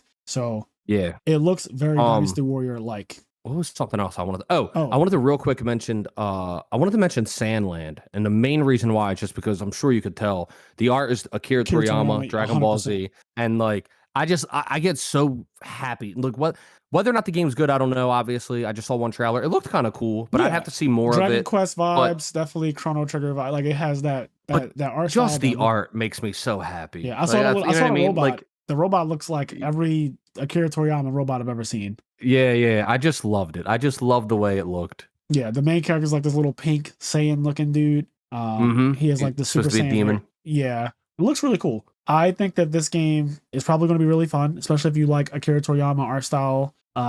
It's right up the alley. The second I saw this, I was like, oh, okay, this is definitely some Akira shit right here. But yeah, I don't know what kind of game it is per se, but it does look cool. It looks like something that will be fun to play. Honestly, because I'm going through it now, just like speeding through the trailer, it just looks really fun. Yeah, it does. It does. He has all these little devices. He has robots, tanks, cars. He's like shooting stuff and doing all this cool stuff. I don't know if it's a sandbox kind of game. I don't know what the necessary like the goal is, if it's open world, whatever. But it does look actually pretty cool. Yeah, I'm excited to check it out and see more of it. Speaking of games with art styles, Pokemon Texas got it. Oh yes. So there's this game coming out called Power World, which is so blatantly a ripoff of Pokemon. Like when I first clicked the trailer, I paused the video because when you pause a YouTube video, you can see what the name of it is. So I was like, you wanted to check? I was like, did I click the wrong thing? I was like, did I click a Pokemon expansion? And I didn't realize that I clicked on like a Pokemon open world game. It blatantly, and I mean to the point where I feel like how are they not getting sued for this? It blatantly looks like a Pokemon game. The characters and everything. Every fucking Pokemon I saw in that game looked like there was blatantly an Eevee, like not even anything different. There was literally a goddamn Eevee in the game. There was and then there was Electabuzz Pikachu with a minigun. I also love how they show like all these critters and you're just looking at it like, oh my God, this is a Pokemon ripoff. And then he fucking pulls out a minigun. And you're like, what am I watching? Like there's a big ass Squirtle and then it just pulls out a couple AKs and they just start firing off. Every Pokemon just has guns. The Pikachu, the Torpig, like everything. Literally every Pokemon you've ever seen is just ripoffs of those Pokemon. Yeah, there's a blatant Gyarados. Like, what's the one, the grass Pokemon, like Gardevoir or whatever? I forget its name. Yeah, Gardevoir. Gardevoir. Yeah. There's a Gardevoir. Latios and Latios are in this game, but they have guns. Yeah, it's I've never seen something so ridiculously blatant. I thought that there was a level that you were allowed to copy things before you get legal action and cease and desist. I feel like this game is pushing it to the max. You know what I truly think, and I'm not even joking. You remember Pokemon Sword and Shield? Yes. So you know how Pokemon always had the thing red, blue, yellow, gold, silver, crystal. Yeah. Like they always had a third version. So when Sword and Shield came out, the big joke everybody was saying the third version was going to be called Pokemon Gun. I truly think a group of fucking fans of trolls made this game trolls. I think they were like, we're going to make Pokemon Gun. Like I swear Honestly, to fucking Kenny, God, that's what I think. I'm this watching game it for was. the third time right now. This definitely looks like Pokemon Gun. Like it's Pokemon Gun. Yeah, 100%. Please watch Power World, the trailer on YouTube. It's only 2 minutes long. It is so obviously Pokemon to the point where at the end of it, again, I cannot believe they had Latios just flying at the end like this. It's so blatant. If this game gets cease and desisted, don't be surprised. It just is too close. Don't be surprised if it doesn't come out. That shit they're gonna get in trouble. It is crazy. This other game looks cool though. Throne and Liberty. So Throne and Liberty I thought looked cool too. That's the thing. It was weird to see it right next to Warhaven because they're so similar. They look in vibe. exactly like to me. Like literally. But Throne and Liberty I thought looked really cool too. I think that's, from what I remember, more of a single player game. Like I thought it was really cool that you like turned into an eagle and shit. Yeah, I like that they have different classes as always. So they have mage, they have a thief, rogue, warrior, all those different characters. This one character does morph into an eagle and then lands on this dock and just transfers back into a human. It starts running. You have dual wielding dagger users. You have clerics that shoot like holy light. You have this great sword user that just starts going fucking ham, swinging it like it's not a great sword. As always, that's always like the trope. But a lot of cool characters, and the graphics look really good. Again, a lot of these games, because their trailer's only 2 minutes, I can't really tell what the overall point or goal of them is. But this does look fun. I will say, like this, and there's like big fun. Fuckers to fight too, like big fuckers, and that gives you like, I don't know. I like when there's big motherfuckers to take down. So yeah, this looks fun. That looks interesting. Yeah. So that was and then okay. So Spider-Man 2 has a release date trailer, teaser trailer thing.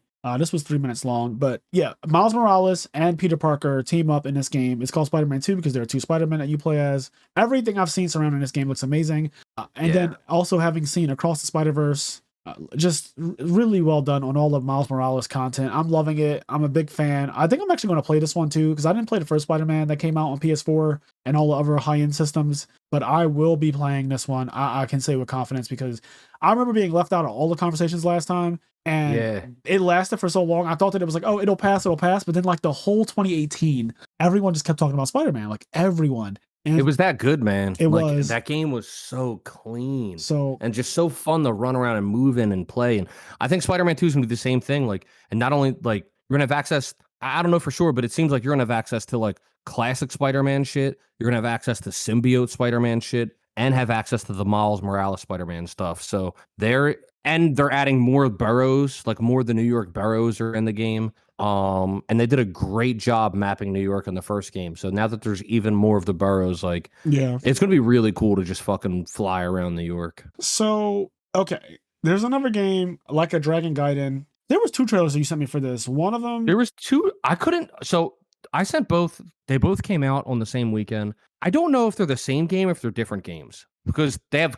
from what I can tell, completely different main characters and completely different vibes and feels. The second one that you sent me, I liked a lot more when he woke up naked on a beach. That was fucking awesome. I love the way they did. Like they kept on hiding his penis basically throughout the entire trailer. So this Asian guy wakes up on the beach. He has this huge tattoo on his back, and everyone on the beach is just regular. They're all just like, wearing swim shorts, bathing suits, whatever, sun tanning, all that. He wakes up, he's like, oh, where the hell am I? He stands up and his cheeks are out. So you realize, oh God, this guy's completely butt-ass naked, but it's not a nude beach. And then as he turns around, right where you would see his actual junk, there's like a girl looking at him from the distance, and you see her cup of like a pina colada. She has a pina colada. And it's right where his penis would be. And then she grabs it to take a sip. And as soon as she does that, there's a sunscreen bottle right there. And now it's like, that's what's covering his junk.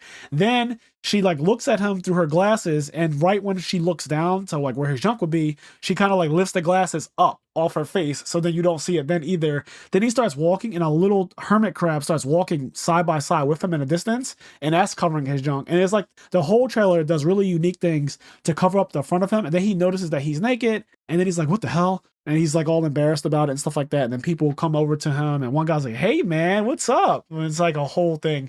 I don't really know what the fuck this game is. Let it all hang out. Let it all hang. Look, so it's as far as I can tell, it's the Yakuza games. This is like another expansion on the Yakuza games, which are pretty cool fucking games, have pretty fun combat and everything. I don't know if these two games are the same game, if they're two different games. I have no idea. But the second trailer I thought was fucking a ton of fun. Yeah. Second trailer was way better than the first one. Quick side note, I don't want to spend too much time on it because I don't really know what it is. But jumping way back to Capcom, that one game I thought looked kind of cool, the Kunitsu Game Path of the Goddess. Oh, yeah, I did see that. I was like, what is this about, though? I had a hard time with that. Yeah. I was like, I what thought is that looked going on cool. here? I don't... I got to see more, but I did think that looked kind of cool. Prince of Persia, The Lost Crown looked dope. Yeah, the only thing I don't like is I do feel like the graphics look really Fortnite-y. It does. Like the graphics it's a side-scrolling like platformer. Definitely looks like, damn, it does look like Fortnite, Kenny. I did not. Yeah, like, because I think the game looks awesome. The gameplay, the side-scrolling action gameplay looks fucking sick. It looks good, but it looks like Fortnite. Like but I can't unsee it now. Every character's designed. Really they're just designed like Fortnite characters. It looks like you went to the create a character screen, and every character in this game, you could just do that in Fortnite. But I did see a Teostra. There's a point where this fucking lion chimera thing comes out with wings, and it just looks like Teostra blatantly, and he fights it. I think that whatever Teostra actually is must be a real thing, because I've seen that thing multiple times. It's the same thing as what's the thing in Yu-Gi-Oh? Mana Core Darkness. It basically looks like one of those. It looks like a Mana Core Darkness. So I guess it's a Mana Core of some type. But yeah, he fights one of those. And then there's like all these other cool characters. He has 2 blades on his back, and he fights this like big snake and stuff. But a lot of it looks dope. I remember back in the day, one of my friends used to play named Marcus.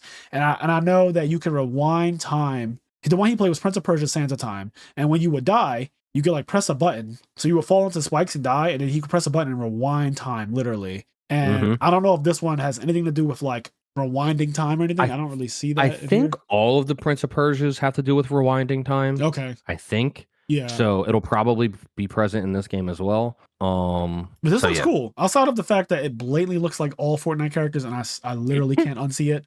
Outside of that specifically, this does look really decent. Yeah, it looks cool. I'll spend as much time on this as the trailer itself did, like fucking 10 seconds. But that Crash Team Rumble game, I can't even tell you what it is. And I say it when I sent Fraser all the links, and like I said what all the trailers were. And in it, I say, video fucks up for a sec. It isn't you. Because the Crash Team Rumble YouTube, like official trailer on YouTube, like 10 seconds in, just fucking completely freezes and bugs the hell out. I don't know. It's a rant. So I just wanted to mention that because I think it's hilarious that the trailer is just fucked. I just clicked on it again.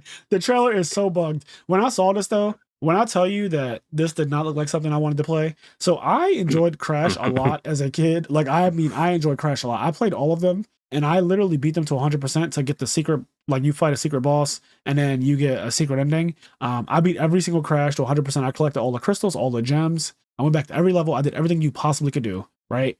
And I had a lot of fun with those. This game, I don't know what the fuck this is. Neither do I. It does not look. It looks. I think it's a party game. It does kind of look like a party game. The fucking video doesn't work. So yeah, half the video doesn't work, and the part that does not look interesting. If I'm being completely honest, it does not look good. I don't think they showed enough. They just showed chaos, and that's not exactly what I think about when I think about Mario Party and stuff like that. It's controlled chaos, but this Crash game just looks like chaos. It's no control. It's no organization. Yeah. It looked ridiculous. So I wasn't a fan of that, and clearly they didn't care enough either. They didn't take it seriously either, because they didn't even bother to make sure that it fucking works before they aired it. And the video is still up several days later now, and it doesn't work. So there's that. No, it does not. We got to talk about the biggest rant of the entire. Okay, hold on, wait. Because that's like my favorite part, right? Yes. So before we do that, I want to run through a couple other things. All right, let's run through literally, because and the Xbox One, I thought the Fable reveal was really cool. Fable's a fucking cool franchise in general. Yeah. And have you ever played Fable? I know of it. I've never played it. Not my kind of game, but I know of it. It was really, really big when I was younger, like really big. Yeah. I would have never, when I was watching this trailer, 100 guesses, I wouldn't have guessed Fable because like the trailer starts off like this fucking black guy and he's like talking about how important it is to be like a farmer and like grow vegetables and he's like hating on heroes. And then it gets revealed that he's a giant. And then like this essentially like Jack and the Beanstalk happens. And like you see him fighting this like little girl, but she's not a little girl. She's she's an adult human, but he's a giant. And then at the end of the trailer, you see like his glasses all broken. So I guess she kills him. And that's just like one part of the game. And I thought it was going to be like a Jack and the Beanstalk game, which kind of would be kind of cool where you spend the whole game trying to fucking do stuff in his like giant house. Yeah. But apparently it's like a whole other like Fable game, which is kind of cool. Jumping from that, I want to South of Midnight looks really fucking cool. It has like that Louisiana. Well, I think it blatantly takes place in Louisiana. Yo, South of Midnight, is that the one where they were singing or something? Yeah, it was the old like giant black guy, and he was like a skeleton. Yo, and he was like playing the fucking guitar. Honestly, that trailer, because they didn't really show any gameplay, but whatever that game is looks amazing. Just based on the voice acting and the song that they were singing. I like the art style a lot. It's very stylistic. I'm a big fan of whatever the fuck this is. I don't really know what you are doing in the actual game, but it looks very well done. Yeah, I fucking loved what I was seeing. Like, once again, we don't know what the game is, but just that trailer was fucking awesome. Yeah. Like when the girl comes up and I forget what she calls him. I think she calls him like I forget. I know Bones is in his name, like something Bones. She's like a bounty hunter or something, it seems. Yeah, it looked really cool. So I really like that. The Star Wars trailer looked cool. There was no gameplay. So you know, whatever. I don't know, but it's Star Wars. And then there was a game about mountain climbing called Jusant, which I thought looked really interesting. I saw that like, too.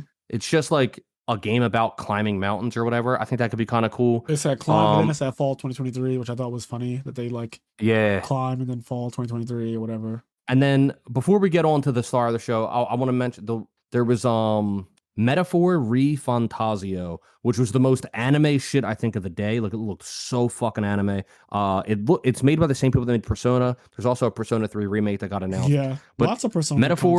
Metaphor is made by the people that made Persona, and it was like it showed like the normal world, and it was like, what if our world is their paradise? And then it showed like all this anime shit. And I'm not 100% clear what the fuck that even means or what's going to happen, but I thought that was an interesting premise, and it looked super anime, and I get horny for super anime shit, so I'm interested to see where that goes. Yep. The Towerborn, whatever, Sand, I'm not really crazy about. Let's see. Overwatch 2, I'm not an Overwatch player, but I know people like it. 33 Immortals, it showed like literally it's up to 33 people can play it, and they're just like running, kind of like Fall shit. It kind of looks like Fall Guys a little bit. Like I saw 33 people running, right? And then you would see a meteor shower happening, and some of them would just be getting fucking picked off by random meteors, and the other people would just keep running forward, and it just reminded me of Fall Guys where random people are just dying. You know what I mean?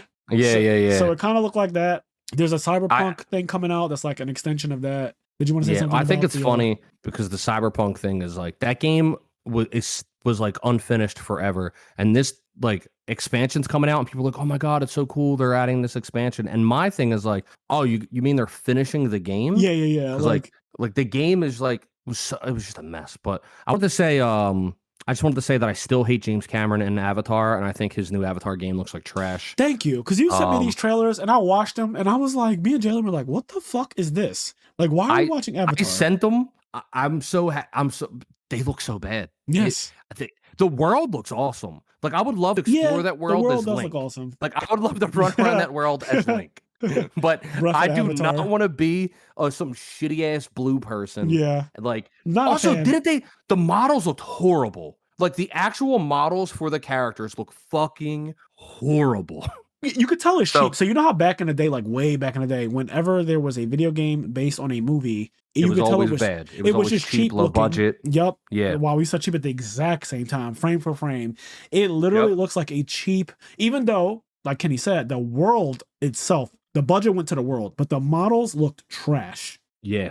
And the gameplay, like I just don't have no interest in. I think the movie sucks. I haven't seen the second one, but I'm sure it sucks. I think James Cameron sucks. I'm a hater. Well, I think him and M. Night is finally on HBO.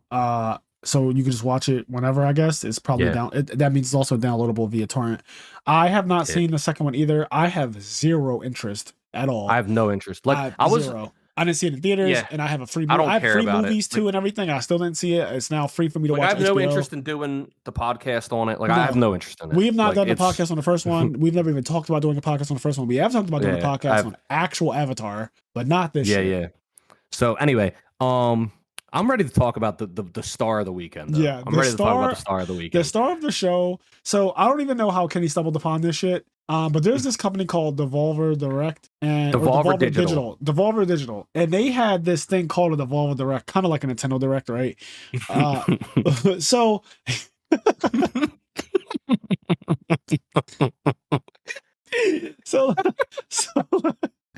so let me just say this. I didn't know that what I was watching was some bullshit. So I tuned in, and it comes on and it's talking about how one of the biggest game mascots of all time. And it's like zooming in on this picture that is unrecognizable of like this creature that looks like a mouse with a big ass hand and 2 feet and a cap, like a baseball cap on. It's zooming in on a mouse with a big ass hand, a baseball cap, and 2 feet. Okay. It's got a big hand for gaming. It's got a big. I can't. So when I tell y'all, so the character is called Volvy, and I literally thought for the first like 3 minutes, I thought that I had missed something in my childhood. They were talking as though everyone knew of it. And what I didn't like, they referenced actual gaming mascots like Gex and shit. They were like, you remember you had the big players like Sonic and Gex, and they were naming things that were real. And they were like, and then there was the Titan Volvy. And like, it's this fucking rat. And they're like, meet Volvy's creator, Ron. I can't breathe. They said meet Volvy's creator, and this guy named fucking Rana. Bro, this fucking guy's name wasn't. I messaged Kenny immediately. I said, that's not a real name. Fucking Ronathan. No one is named Ronathan, okay? And also, the craziest thing to me is that the guy looks like our friend Cheyenne Majora that comes on the podcast. He looks like him, but like 10 years later. So it just, this was a lot. This was a lot. This is a 20-minute long thing, and it was the best shit I've watched literally the entire weekend. Honestly, this is the best thing I've seen all weekend. It was so fucking funny. I advise you right now, type in like Devolver Direct, The Return of Volvy, or just type in The Return of Volvy, VOLVY. When I tell you that everyone listening to this podcast, if you do nothing else, if you get nothing else from this episode, please God, watch this fucking YouTube video called The Return of Volvy. It is the funniest thing I have ever seen. I swear to God, it is so unhinged. Okay, it is so, dude, it fucks you up. I was watching it with Connie, and I'd already seen it, and then I sent it to you, and then I showed it to Connie on her lunch break, and so she's watching it, and she's like, what the fuck? And she's like 5 minutes in, she's like, they're fucking with me, right? Yes. She's like, they're fucking with me, right? Like, this isn't real? Response. I was like, there's no way I missed this. There's no way my childhood, this was a part of my childhood, and I just don't remember. I was like, there's no way. He was like, and then we started doing the merchandise, and it was flying off the shelves. I was so confused. And they keep on showing Ronathan, and he looks lost. My man looks like he looks so, he's balding really bad. Like, I mean, extremely bad. He has like basically a bald head with a couple strands of gray hair hanging off of it. And he has glasses, and he just looks so out of it. And they show all these generations of Volvy. And what's scary to me is that these games that they're showing throughout the generations look like they're real games that somebody put time and effort into. They are real games. They're all games that are made by Devolver Digital, like the actual company. But Volvy is not in these games. Like they just one of them was called Kenny. One of them was called Cigarette Heist. There's no fucking way, bro. Well, no, that game wasn't real. That's what I'm talking about. They get to a point where they're like, so the market was changing, and what people were into were different. Yes. And so we had to market Volvy to a more mature audience. We had to edge him up a bit. Yeah, give him some edge. And then he's like, he lost his big hand for gaming. Yeah, he lost his. Everything about this character is unhinged. It looks creepy as hell. There was this one part. My ear hurts, and fuck you. What does he say? Yo, the craziest part to me though is when he had mystery bites, Volvy's mystery bites. So it's a cereal, and there's this black kid, this little white girl at a table, like a breakfast table, and you see the mystery bites being poured into their bowls. First of all, the mystery bites look like shit pellets. The mystery bites look like rat shit pellets. They're pouring them into a bowl of cereal, and the kids bite into the literal feces, and the black kid's face tells it all. Like, he looks like he's like, what the fuck did I just bite into? And then Volvy comes from the side. He's like, it makes tasting mysterious and confusing. And like the little girl looks all disturbed too that they're eating these mystery bites, but it's very clearly shit. Everything about this. Insane. There's the part. There's a line where it says like it's a mystery what goes in your mouth. Like, it makes tasting confusing. Like, no, bro, I don't want my tasting to be confusing. Oh, this was nuts. Then it gets to like a live studio audience section of this video, and all these people are wearing all this Volvy merch, and they have Volvy caps. And at this point, I realized like there's no fucking way this is real, right? Like I'm far enough into the video. And honestly, when they show the live studio audience, it's only 5 minutes in, and the video is 22 minutes long. So there's 17 minutes of content following the live studio audience. But I literally was like, there's no way I went through all this time of my life and I just completely forgot about Volvy. Okay, but they made it sound like it. They had this, hey everybody, like they had like this guy come out, and I love because they always have like they'll say the guy's name and it'll say like whatever. For this, it just says like loud person. Like instead of it saying like top streamer or a top Fortnite player, it says loud person.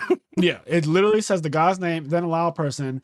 Then you have like innovation imagineer. You have another person that's just called like influencer. Basically no titles at all. And the creator of Ronathan, who's standing on the stage with this new Volvy robot thing that can make games on the fly. They introduce Volvy, and it's and it's got a AI chat GPT version of a game maker. It makes video games on the spot. You tell like, hey Volvy, make me a game that's like God of War, but I want it to be more like Zelda, where weapons have durability and stuff like that. And it'll make it like Volvy, and then it like spits out a game, but the game itself is just some unhinged nonsense. I was done. This trailer was insane. It was cool because they used that to actually introduce the new games that they're making. Like those are all real games. Like Wizard with a Gun is an actual game that's coming out. So like they created these prompts and like made it this unhinged shit, but they used it to actually introduce games like bro, when I tell you I was fucking crying that game Baby Steps. Oh, yo, Baby Steps did me and Jalen lost our shit today. Baby Steps took us out. I could not deal with that at all. This guy, yo, why did he run into an asshole during that? He ran into a guy, he kicked over like a pile of rocks. And this one human guy comes out of nowhere, and he's just a dickhead. He's like, can we just go back to where you didn't? And like, he's just talking so reckless. He's like, you thought that you would help by using your foot. You thought you would catch it with your foot. And he's just being a dickhead. It's like whoever did the dialogue captured the idea of being a dickhead so well, because this guy, everything he's doing, he's even doing the motion of like how the person was walking, because they're walking like an idiot. He's doing it and like mocking him though. He's like, yeah, you thought you were going to catch it with your feet, huh? Oh man, Baby Steps was too much. He just kept falling over. This is not a real game though. Baby Steps is not real, right? Yeah, no, it is. That game's coming out. That's going to be a real game coming out. It's like, did you see that game Getting Over It? Or I think I heard of Getting really Over It. I 100% heard of Getting Over It. There's a really old like Flash game called Quap, where like you're a runner like on a track, and you control it. You control each leg and each part of the leg individually. So that's like what Baby Steps is. Yeah. You control the legs individually. And so you have to like actually learn how to walk with your control. It's going to be so fucking funny to watch people rage and play this game and follow. That's a real game that's coming out. This looks so wild. Baby Steps is a real game. Baby Steps is one of the funniest things I've ever seen. And honestly, today, and the first time I saw it, I was in my room with tears coming down my face. I was fucking crying. Okay, this was so unhinged to me. I didn't think that these were real, even though they said like PS5, Xbox, and all that at the bottom of each trailer. I thought that they were all fake, because everything about this was fake to me. I was like, well, Volvy didn't exist. I even started Googling Volvy to make sure that it wasn't like in my dad's generation or something. I almost text my dad and be like, do you remember Volvy? Almost text him. But then I realized, I was like, no, just no. Like, No, this isn't shit real. just isn't real. It's not Yeah, real. no, they did all this nonsense, but they actually did introduce real games like Wizard with a Okay. Gun, Baby Steps, Human Fall Flat 2. Like those are all going to be real games that are coming out. I think it was kind of a funny, creative way to do it. But yeah, that live show was unhinged. And then like it like made a game and then like fucking just produced this goo juice that would be deposited from its back. And Ronathan was like, what's that? And they're like, oh, don't worry about that. It's just like a little bit of waste. Yeah. You gotta use his energy to create the games. It just shut off this blue nasty shit. Because he's like this AI thing, and he's like, what happened to his big hand? And then you want to talk about how because you already said how unhinged it was. Yes. You want to talk about how fucking unhinged it gets? Yeah. Like they ask about his big hand that is no longer present on Volvy, and of course it explodes out of the white robot with this big ass nasty tentacle hand thing, and it grips the main announcer dude, the loud person. It grips his fucking face, and it just mauls his face off. Like you see blood and Just shit. kills him. Yeah, it just kills him, mauls his face off like some horror movie shit. People are just standing by, and I think probably the funniest thing that happened in the entire thing for me is the very end when so the guy Ronathan who created it, they show one last game. And the game is like the most fucking binary, like old school game I've ever seen. It has like 4 actions, like pick up, speak, listen. And then it has like an inventory with like a first aid kit, some box cutters, and some other shit, right? And so Volvy's caught in the bear trap. And Ronathan walks up to Volvy in the bear trap, and it's like, Volvy needs your help. And it's like, help Volvy, and the guy clicks yes. And it's just Ronathan clicking yes. And then it goes, okay, what will you help him with? So he goes to his inventory, he puts the first aid kit. And then when he puts the first aid kit on Volvy's body, it says Volvy needs it says he goes to give he goes to give Volvy the first aid kit, and it says Volvy needs a different kind of help. So then he deselects the fucking first aid kit, and he goes to select the box cutters, like the things that can get him out of the bear trap, and he puts the box cutters on top of Volvy this time. And then it says again, Volvy needs a different kind. It says Volvy needs a different kind of help. So then they show a rock, like a little rock next to Volvy's body. And Volvy looks down at the rock, and Ronathan takes the hint, and he walks over to the rock, and then he clicks the option to pick it up. And then you just see his hand come down, but then they don't actually show. But he basically kills Volvy. And he kills Volvy in the game. Yes, he kills Volvy in the game, and he kills Volvy in real life inside the Volvy robot that's mauling this guy's face off. It is the most fucking ridiculous thing I've ever seen in my life. I cried literally right now. And the last 2 times I've seen this, this is by far the best thing that came out of the entire Summer Game Fest. I swear to God. Yes. It's not even close. It's not even close, bro. You have to watch it. It's so insane. Volvy was too much for me. It beat every game that came out. Honestly, I don't even care about nothing else besides Final Fantasy. Man. It's Volvy and Final Fantasy for me. It's not even close. Volvy, tier 0, S rank, whatever you want to call it. This shit was so good to watch. I'm going to watch this I sent this to Medina. I'm going to watch this so many times with every one of my group of friends, like every single group of friends. I'm going to force them to watch this 20-minute video. It is so good. It's so fucking good. Oh my God. I just love, if somehow you got to this point, you still haven't seen the video, you got to go watch it yourself. Just realize when we started talking about it, the first 5 minutes we couldn't talk about it. Yeah, we didn't even say anything, and we were just fucking laughing. Yeah, think about that. We literally were just both crying and laughing. Oh my God. This is, Volvy, honestly, one of the best things I've ever seen. And I'm going to recommend it to all of my friends, everyone listening. Please go and watch this trailer. It is hilarious and totally worth the time.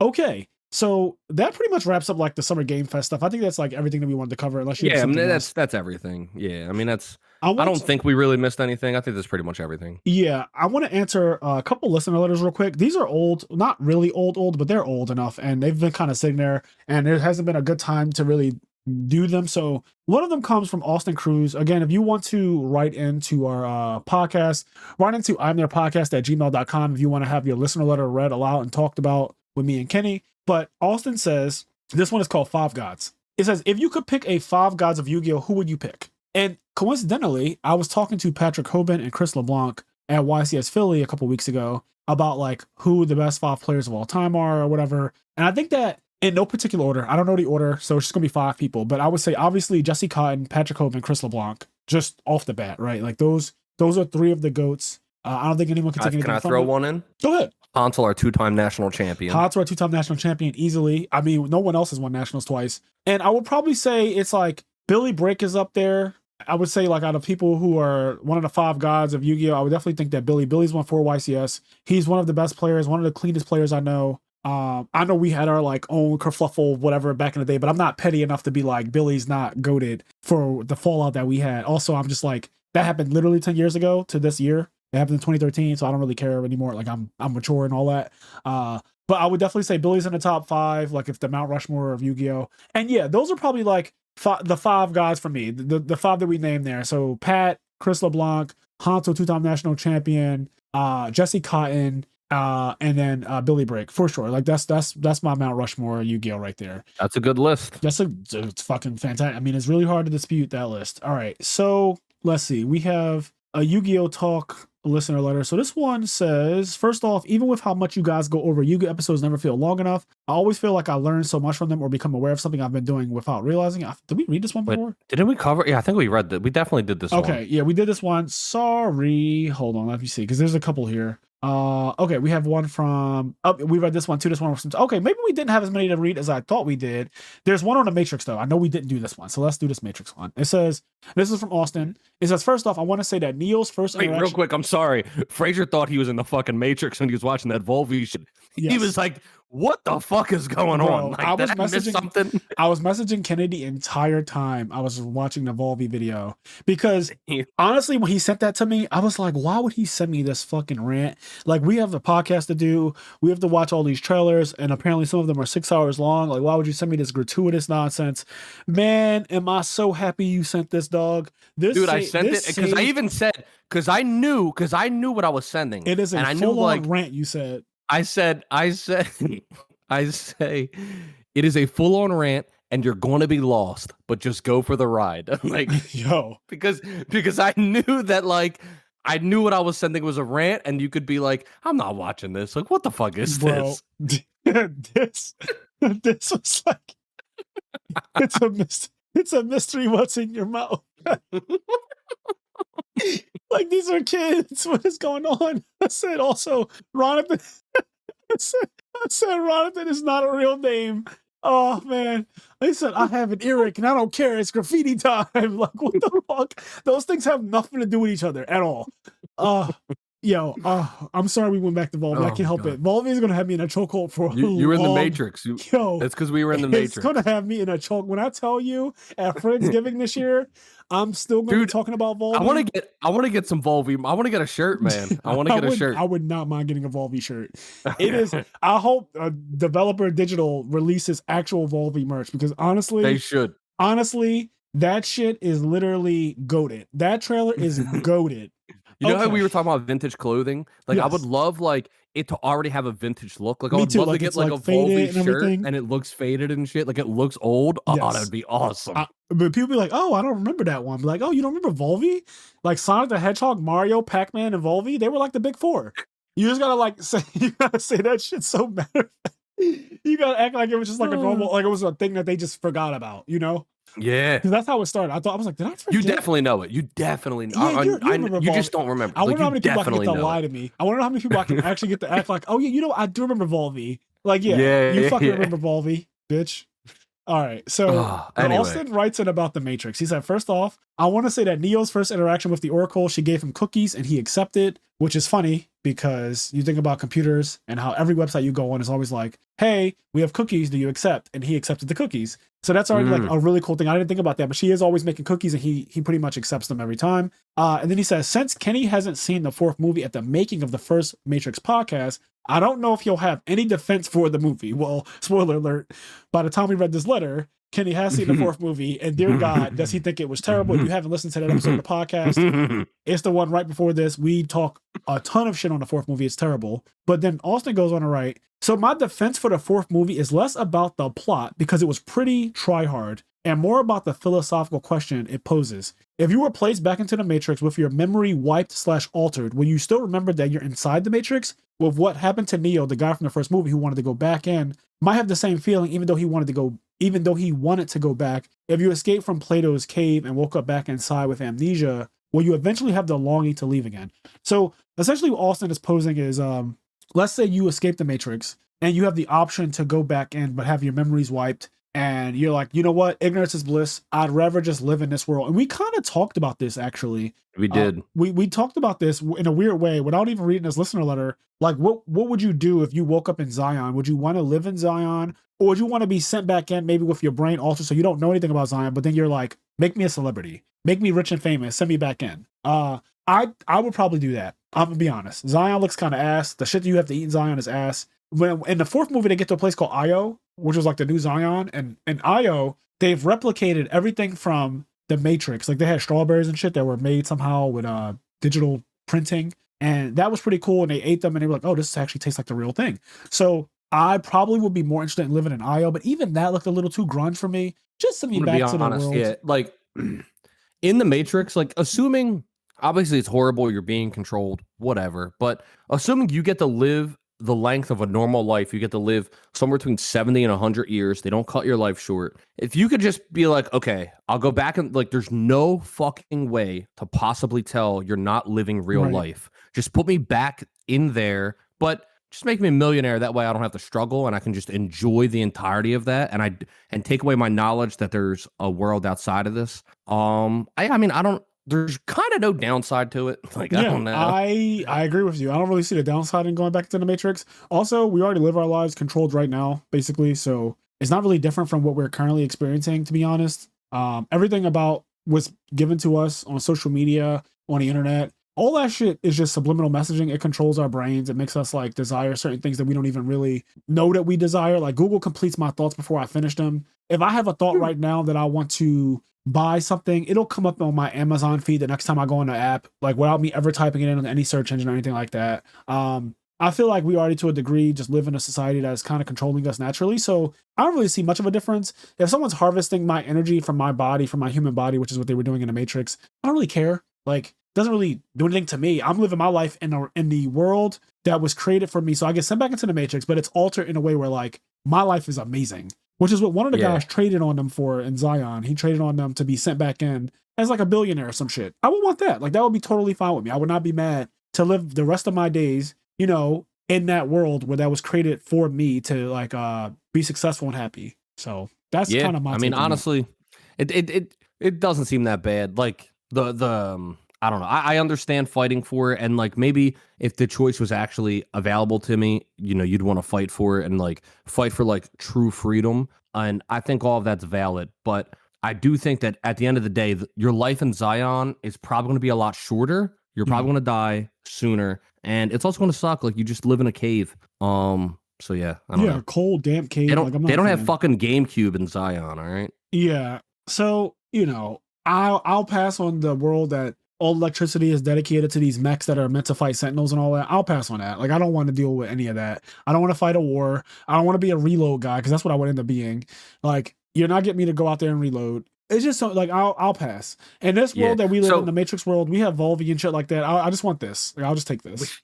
Yeah, we got Volvy. That's the thing. So the question he poses, though, is that if you realize that you're in the cave and you get free from it, you get put back in the cave with amnesia. Essentially, do you think that like your mind, even though you have amnesia, your mind's already been trained in a certain way so that maybe it would kind of realize and yearn for freedom again? And I think sure, that's probably possible, but like, you know, obviously we're talking about fictional fantasy stuff. I don't know. It is interesting because we were talking about, I don't remember what the topic was. We were talking about how if I learn how to ride a bike, there's literally no, I mean, obviously there's things that could happen, but without riding a bike for 30 years, I could ride a bike again. Like there's nothing can take away my ability to ride a bike other than like a traumatic brain injury. But the point is, once your brain clicks and understands how to do something, usually it knows how to do it, even without you ever having to practice it ever again in a way, just like riding a bike. So I could see that like once your brain at some point knew that this isn't real, that even if you forget, the brain would remember and eventually you would yearn for that freedom again. I could see that being a thing.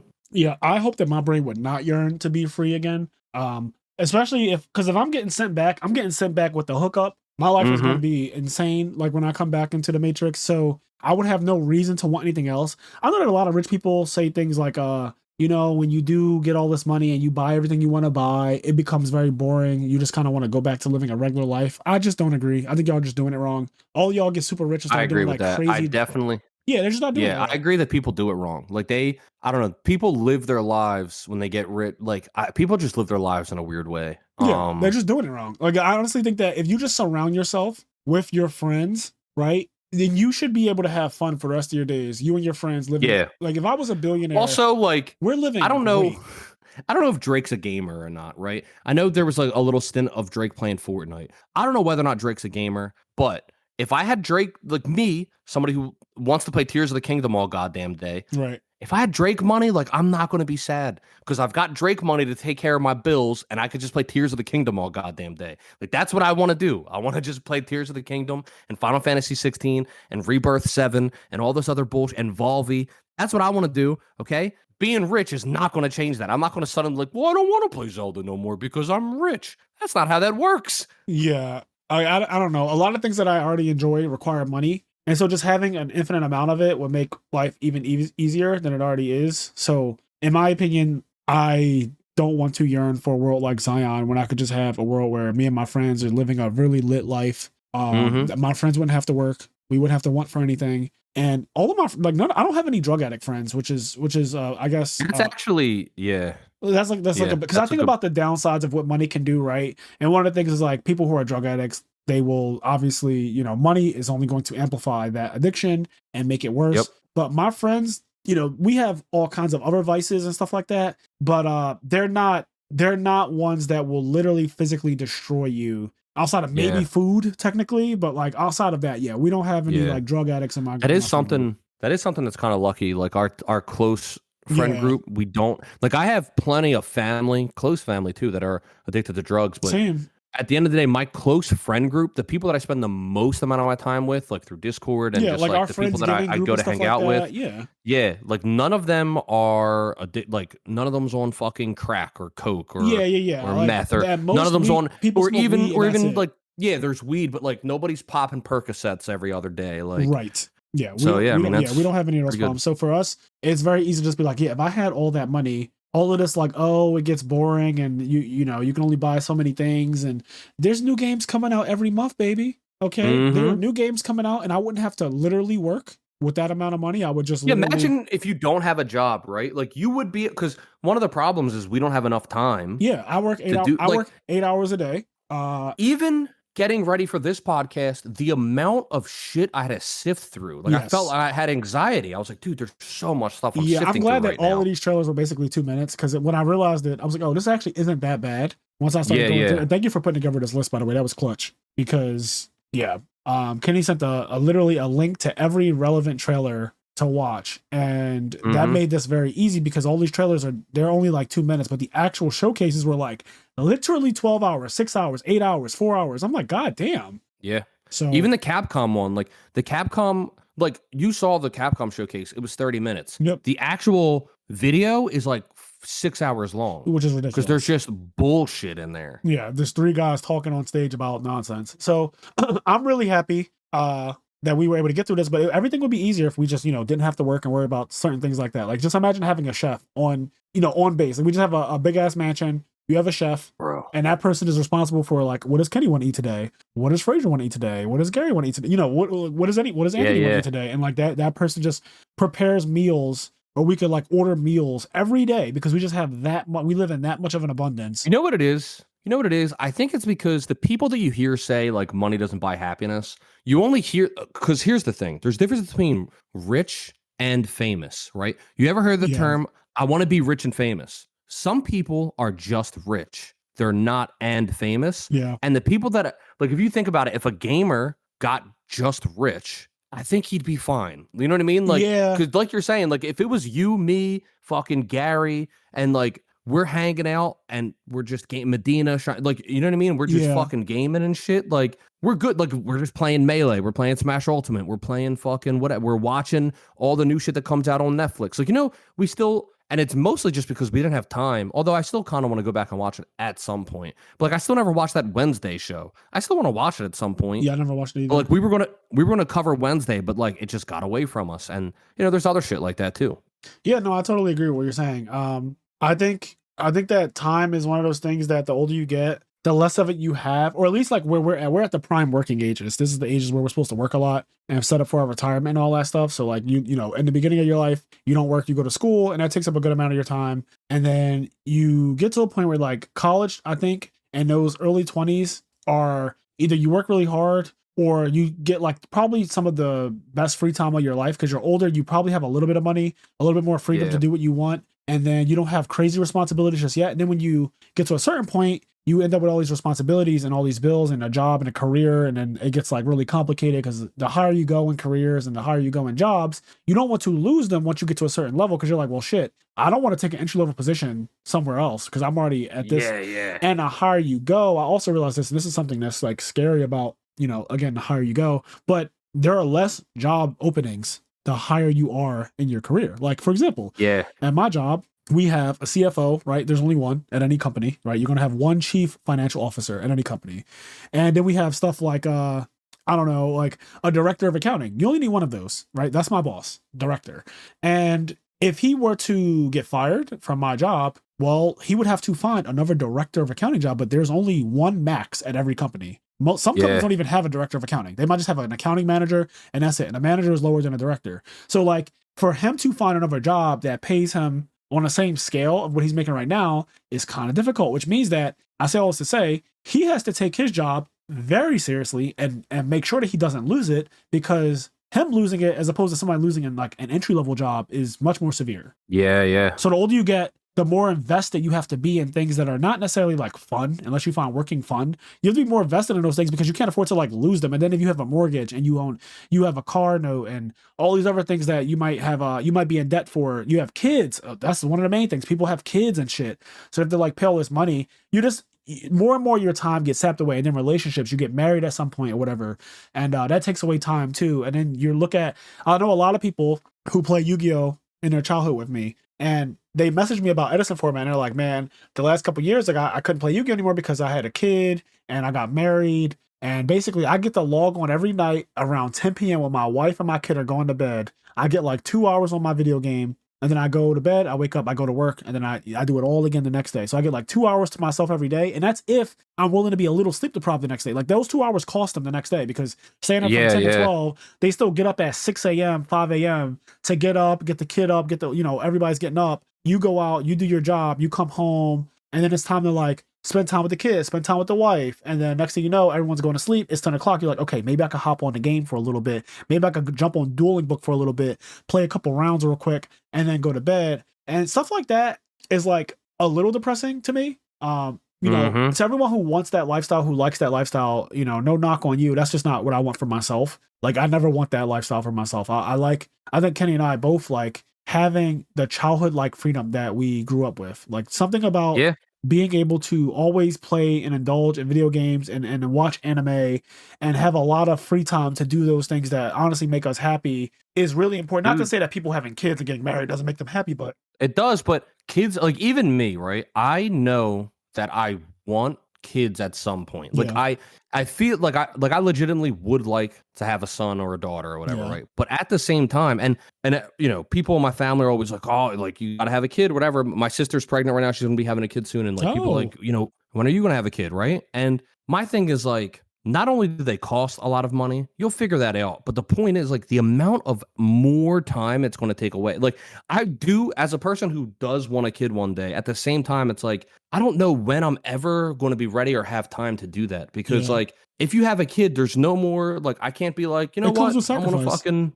I can't just be like, oh, I'm going to fucking go to New York this weekend. Or like, you just can't like do play Zelda for 10 hours or whatever. You know what I mean? Like, like you will have to tend to the child at some point. And, you know, your wife, and then your some people are like, oh, you got it sound, you know, but look, here's the thing. If you want to be a good parent, you got to sacrifice. and I'm not ready to sacrifice. Why I don't have a kid. Some people are like, oh, you're so fucked up. But praise me for being responsible enough to know to not have a goddamn kid yet. That's the point. Like I'm not responsible enough to have a kid yet because I don't want to sacrifice that time.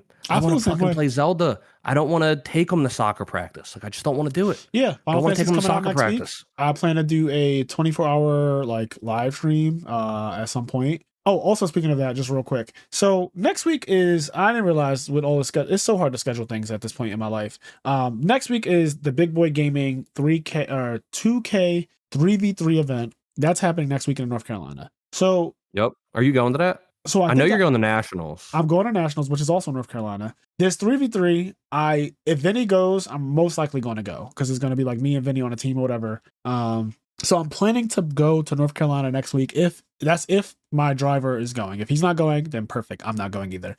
But if he's going, then I'll be going to that, which means that I'll have to postpone the 24-hour live stream to the following week, which will be the weekend of June 30th into July 1st. And honestly, that might just be better to do anyway, because it looks like, so July 4th is a Tuesday. My job, I already know, is going to give us off that Monday because they're not going to have us come in. Well, not come in. They're not going to have us log on Monday before July 4th and then like have July 4th off the next day. So it's like Sunday, July 2nd, then work Monday for one day of the week. And then July 4th, you're off again. And then work again like the 5th.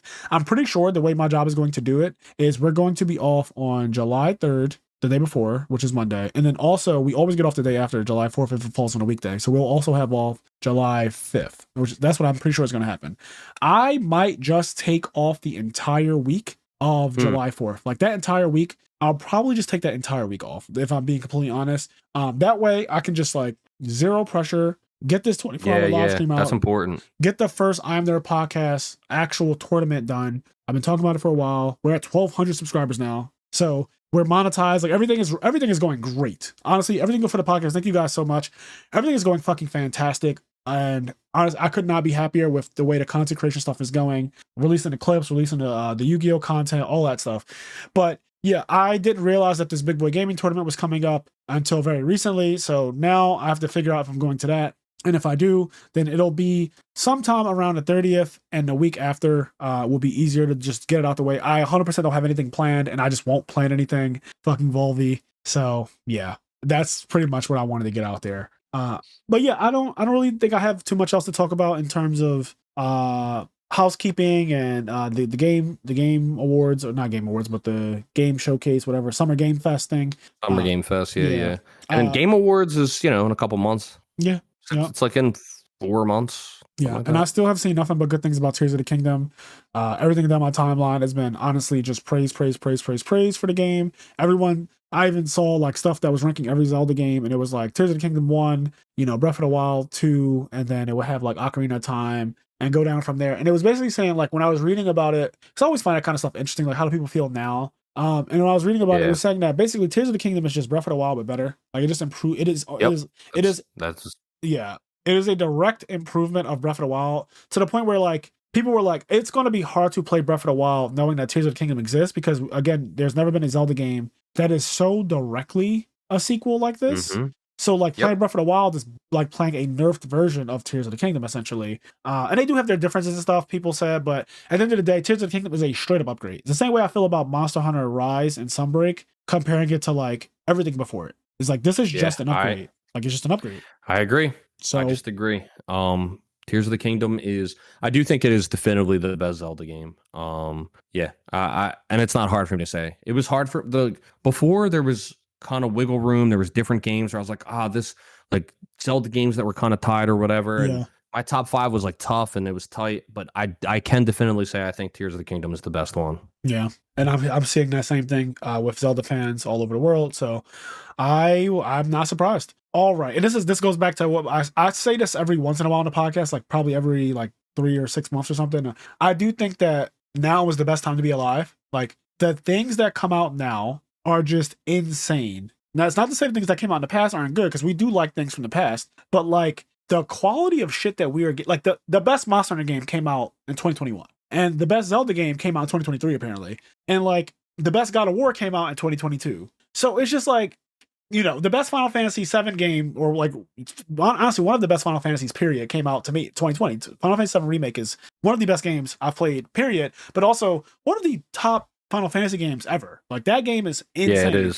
So like, yes, things that come out now, just intrinsically, I think that people are more creative, people are more detailed, the technology's gotten better, we could do more, and I'm glad to see that is still ringing true for a lot of things. In some cases it's not always true. A lot of music is still kind of trash right now, but yeah.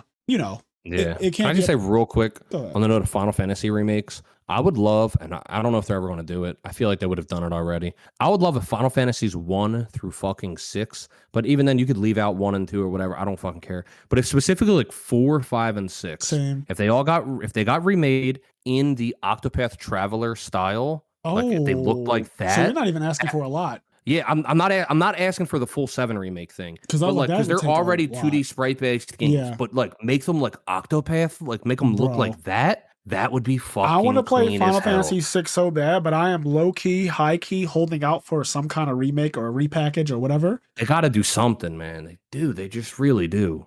I really would like that. I'm not gonna lie. I've been talking about Final Fantasy 6 ever since I did a poll on Facebook where I said, "What's the best Final Fantasy game to you?" And the amount of people who commented Final Fantasy 6 was alarming. A lot of it went to 10 and 7, but then I didn't expect at all to see 6. And then to see 6, like 6 took up like, let's say 20% of all votes. I was just really shocked about that. I was like, holy shit. I didn't expect that. So a lot of people vouch for 6. I heard 6 is amazing, and I would really like some kind of remake, repackage of 6. That's like my dream. So what you just said to me speaks to me, because Octopath Traveler is easily one of the best RPGs I've played in the last 10 years. It's very well done, especially if you like turn-based, if you want that old school style of getting to sit there and think about your turns, and also planning ahead matters. I love that. So yeah, I would love what you said. 4, 5, and 6 remade, but an Octopath style. You don't have to do all the crazy graphics that we're seeing in this wallpaper. You could just give me Octopath graphics, and I'll be so happy. Yeah. All right, let's get out of here. Let me give a shout out to everybody on our Patreon. Thank you guys so much for still rocking with us. There are 53 of you, so bear with me as I read through the names. We have Connie, Austin, and Leon. Then we have Rogan Tier 2 aren't bad, they just aren't great. Garen Williams, Xavier Swift, Hylian, Dimitri Barnes, Meow, Dominic Roberts, Giovanni Avalos, Alex Flamer, Andre Reynolds, Dan Vrabel, First to Home, S. Akuma, Mitchell Nels, Midwest Gaming, William Shapiro, Dimitri Safirdas, Vince Marquette, Dallas Bailey, Roz Weiss, Nick Stango, Hunter, a 2-time national champion, Ka-chan is a poorly written character, Sarah Maria, Sunny Top Cut Podcast, Alex Ahern, Philip Campa, Chris Lynn, Wookie159, Edison Club, Kyle Batelho, Brandon Moore, Sugal, Nick, Mr. Soltai, Nafa, Corey Fowler, Omar Ramos, Elijah Barfault, and then A True Hero, Tyler Tadeo, Majora X, Anthony, Matt Glenny, Sword Soul, more cope than Striker. Oh shit. Yo, where did that come from? Yo, Sword Soul, more cope than Striker is wild. That is wild.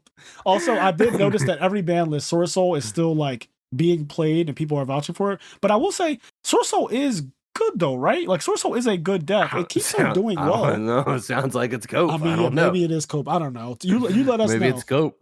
Crunchwrap, Duty Booty, Adam Corey, Enraged Peacock, Leo Bacani, Janitor 215, JX, Thomas Rude, and I want to say something. Thank you real quick to all these patrons, but either a new patron that would love us and want to subscribe to us, or an existing patron that wants to change their name. Somebody hit me up with a Volvy. Somebody change their name or subscribe as Volvy. That way I can relive Volvy every goddamn week. I would love that. Yo. If someone changed their name to Volvy, that would be so goated. But you can't do it unless you watch the YouTube video. Because you can't just do it. You gotta watch it. Make the name like don't make it just Volvy. Make it like some kind of you know what I mean? Make yeah.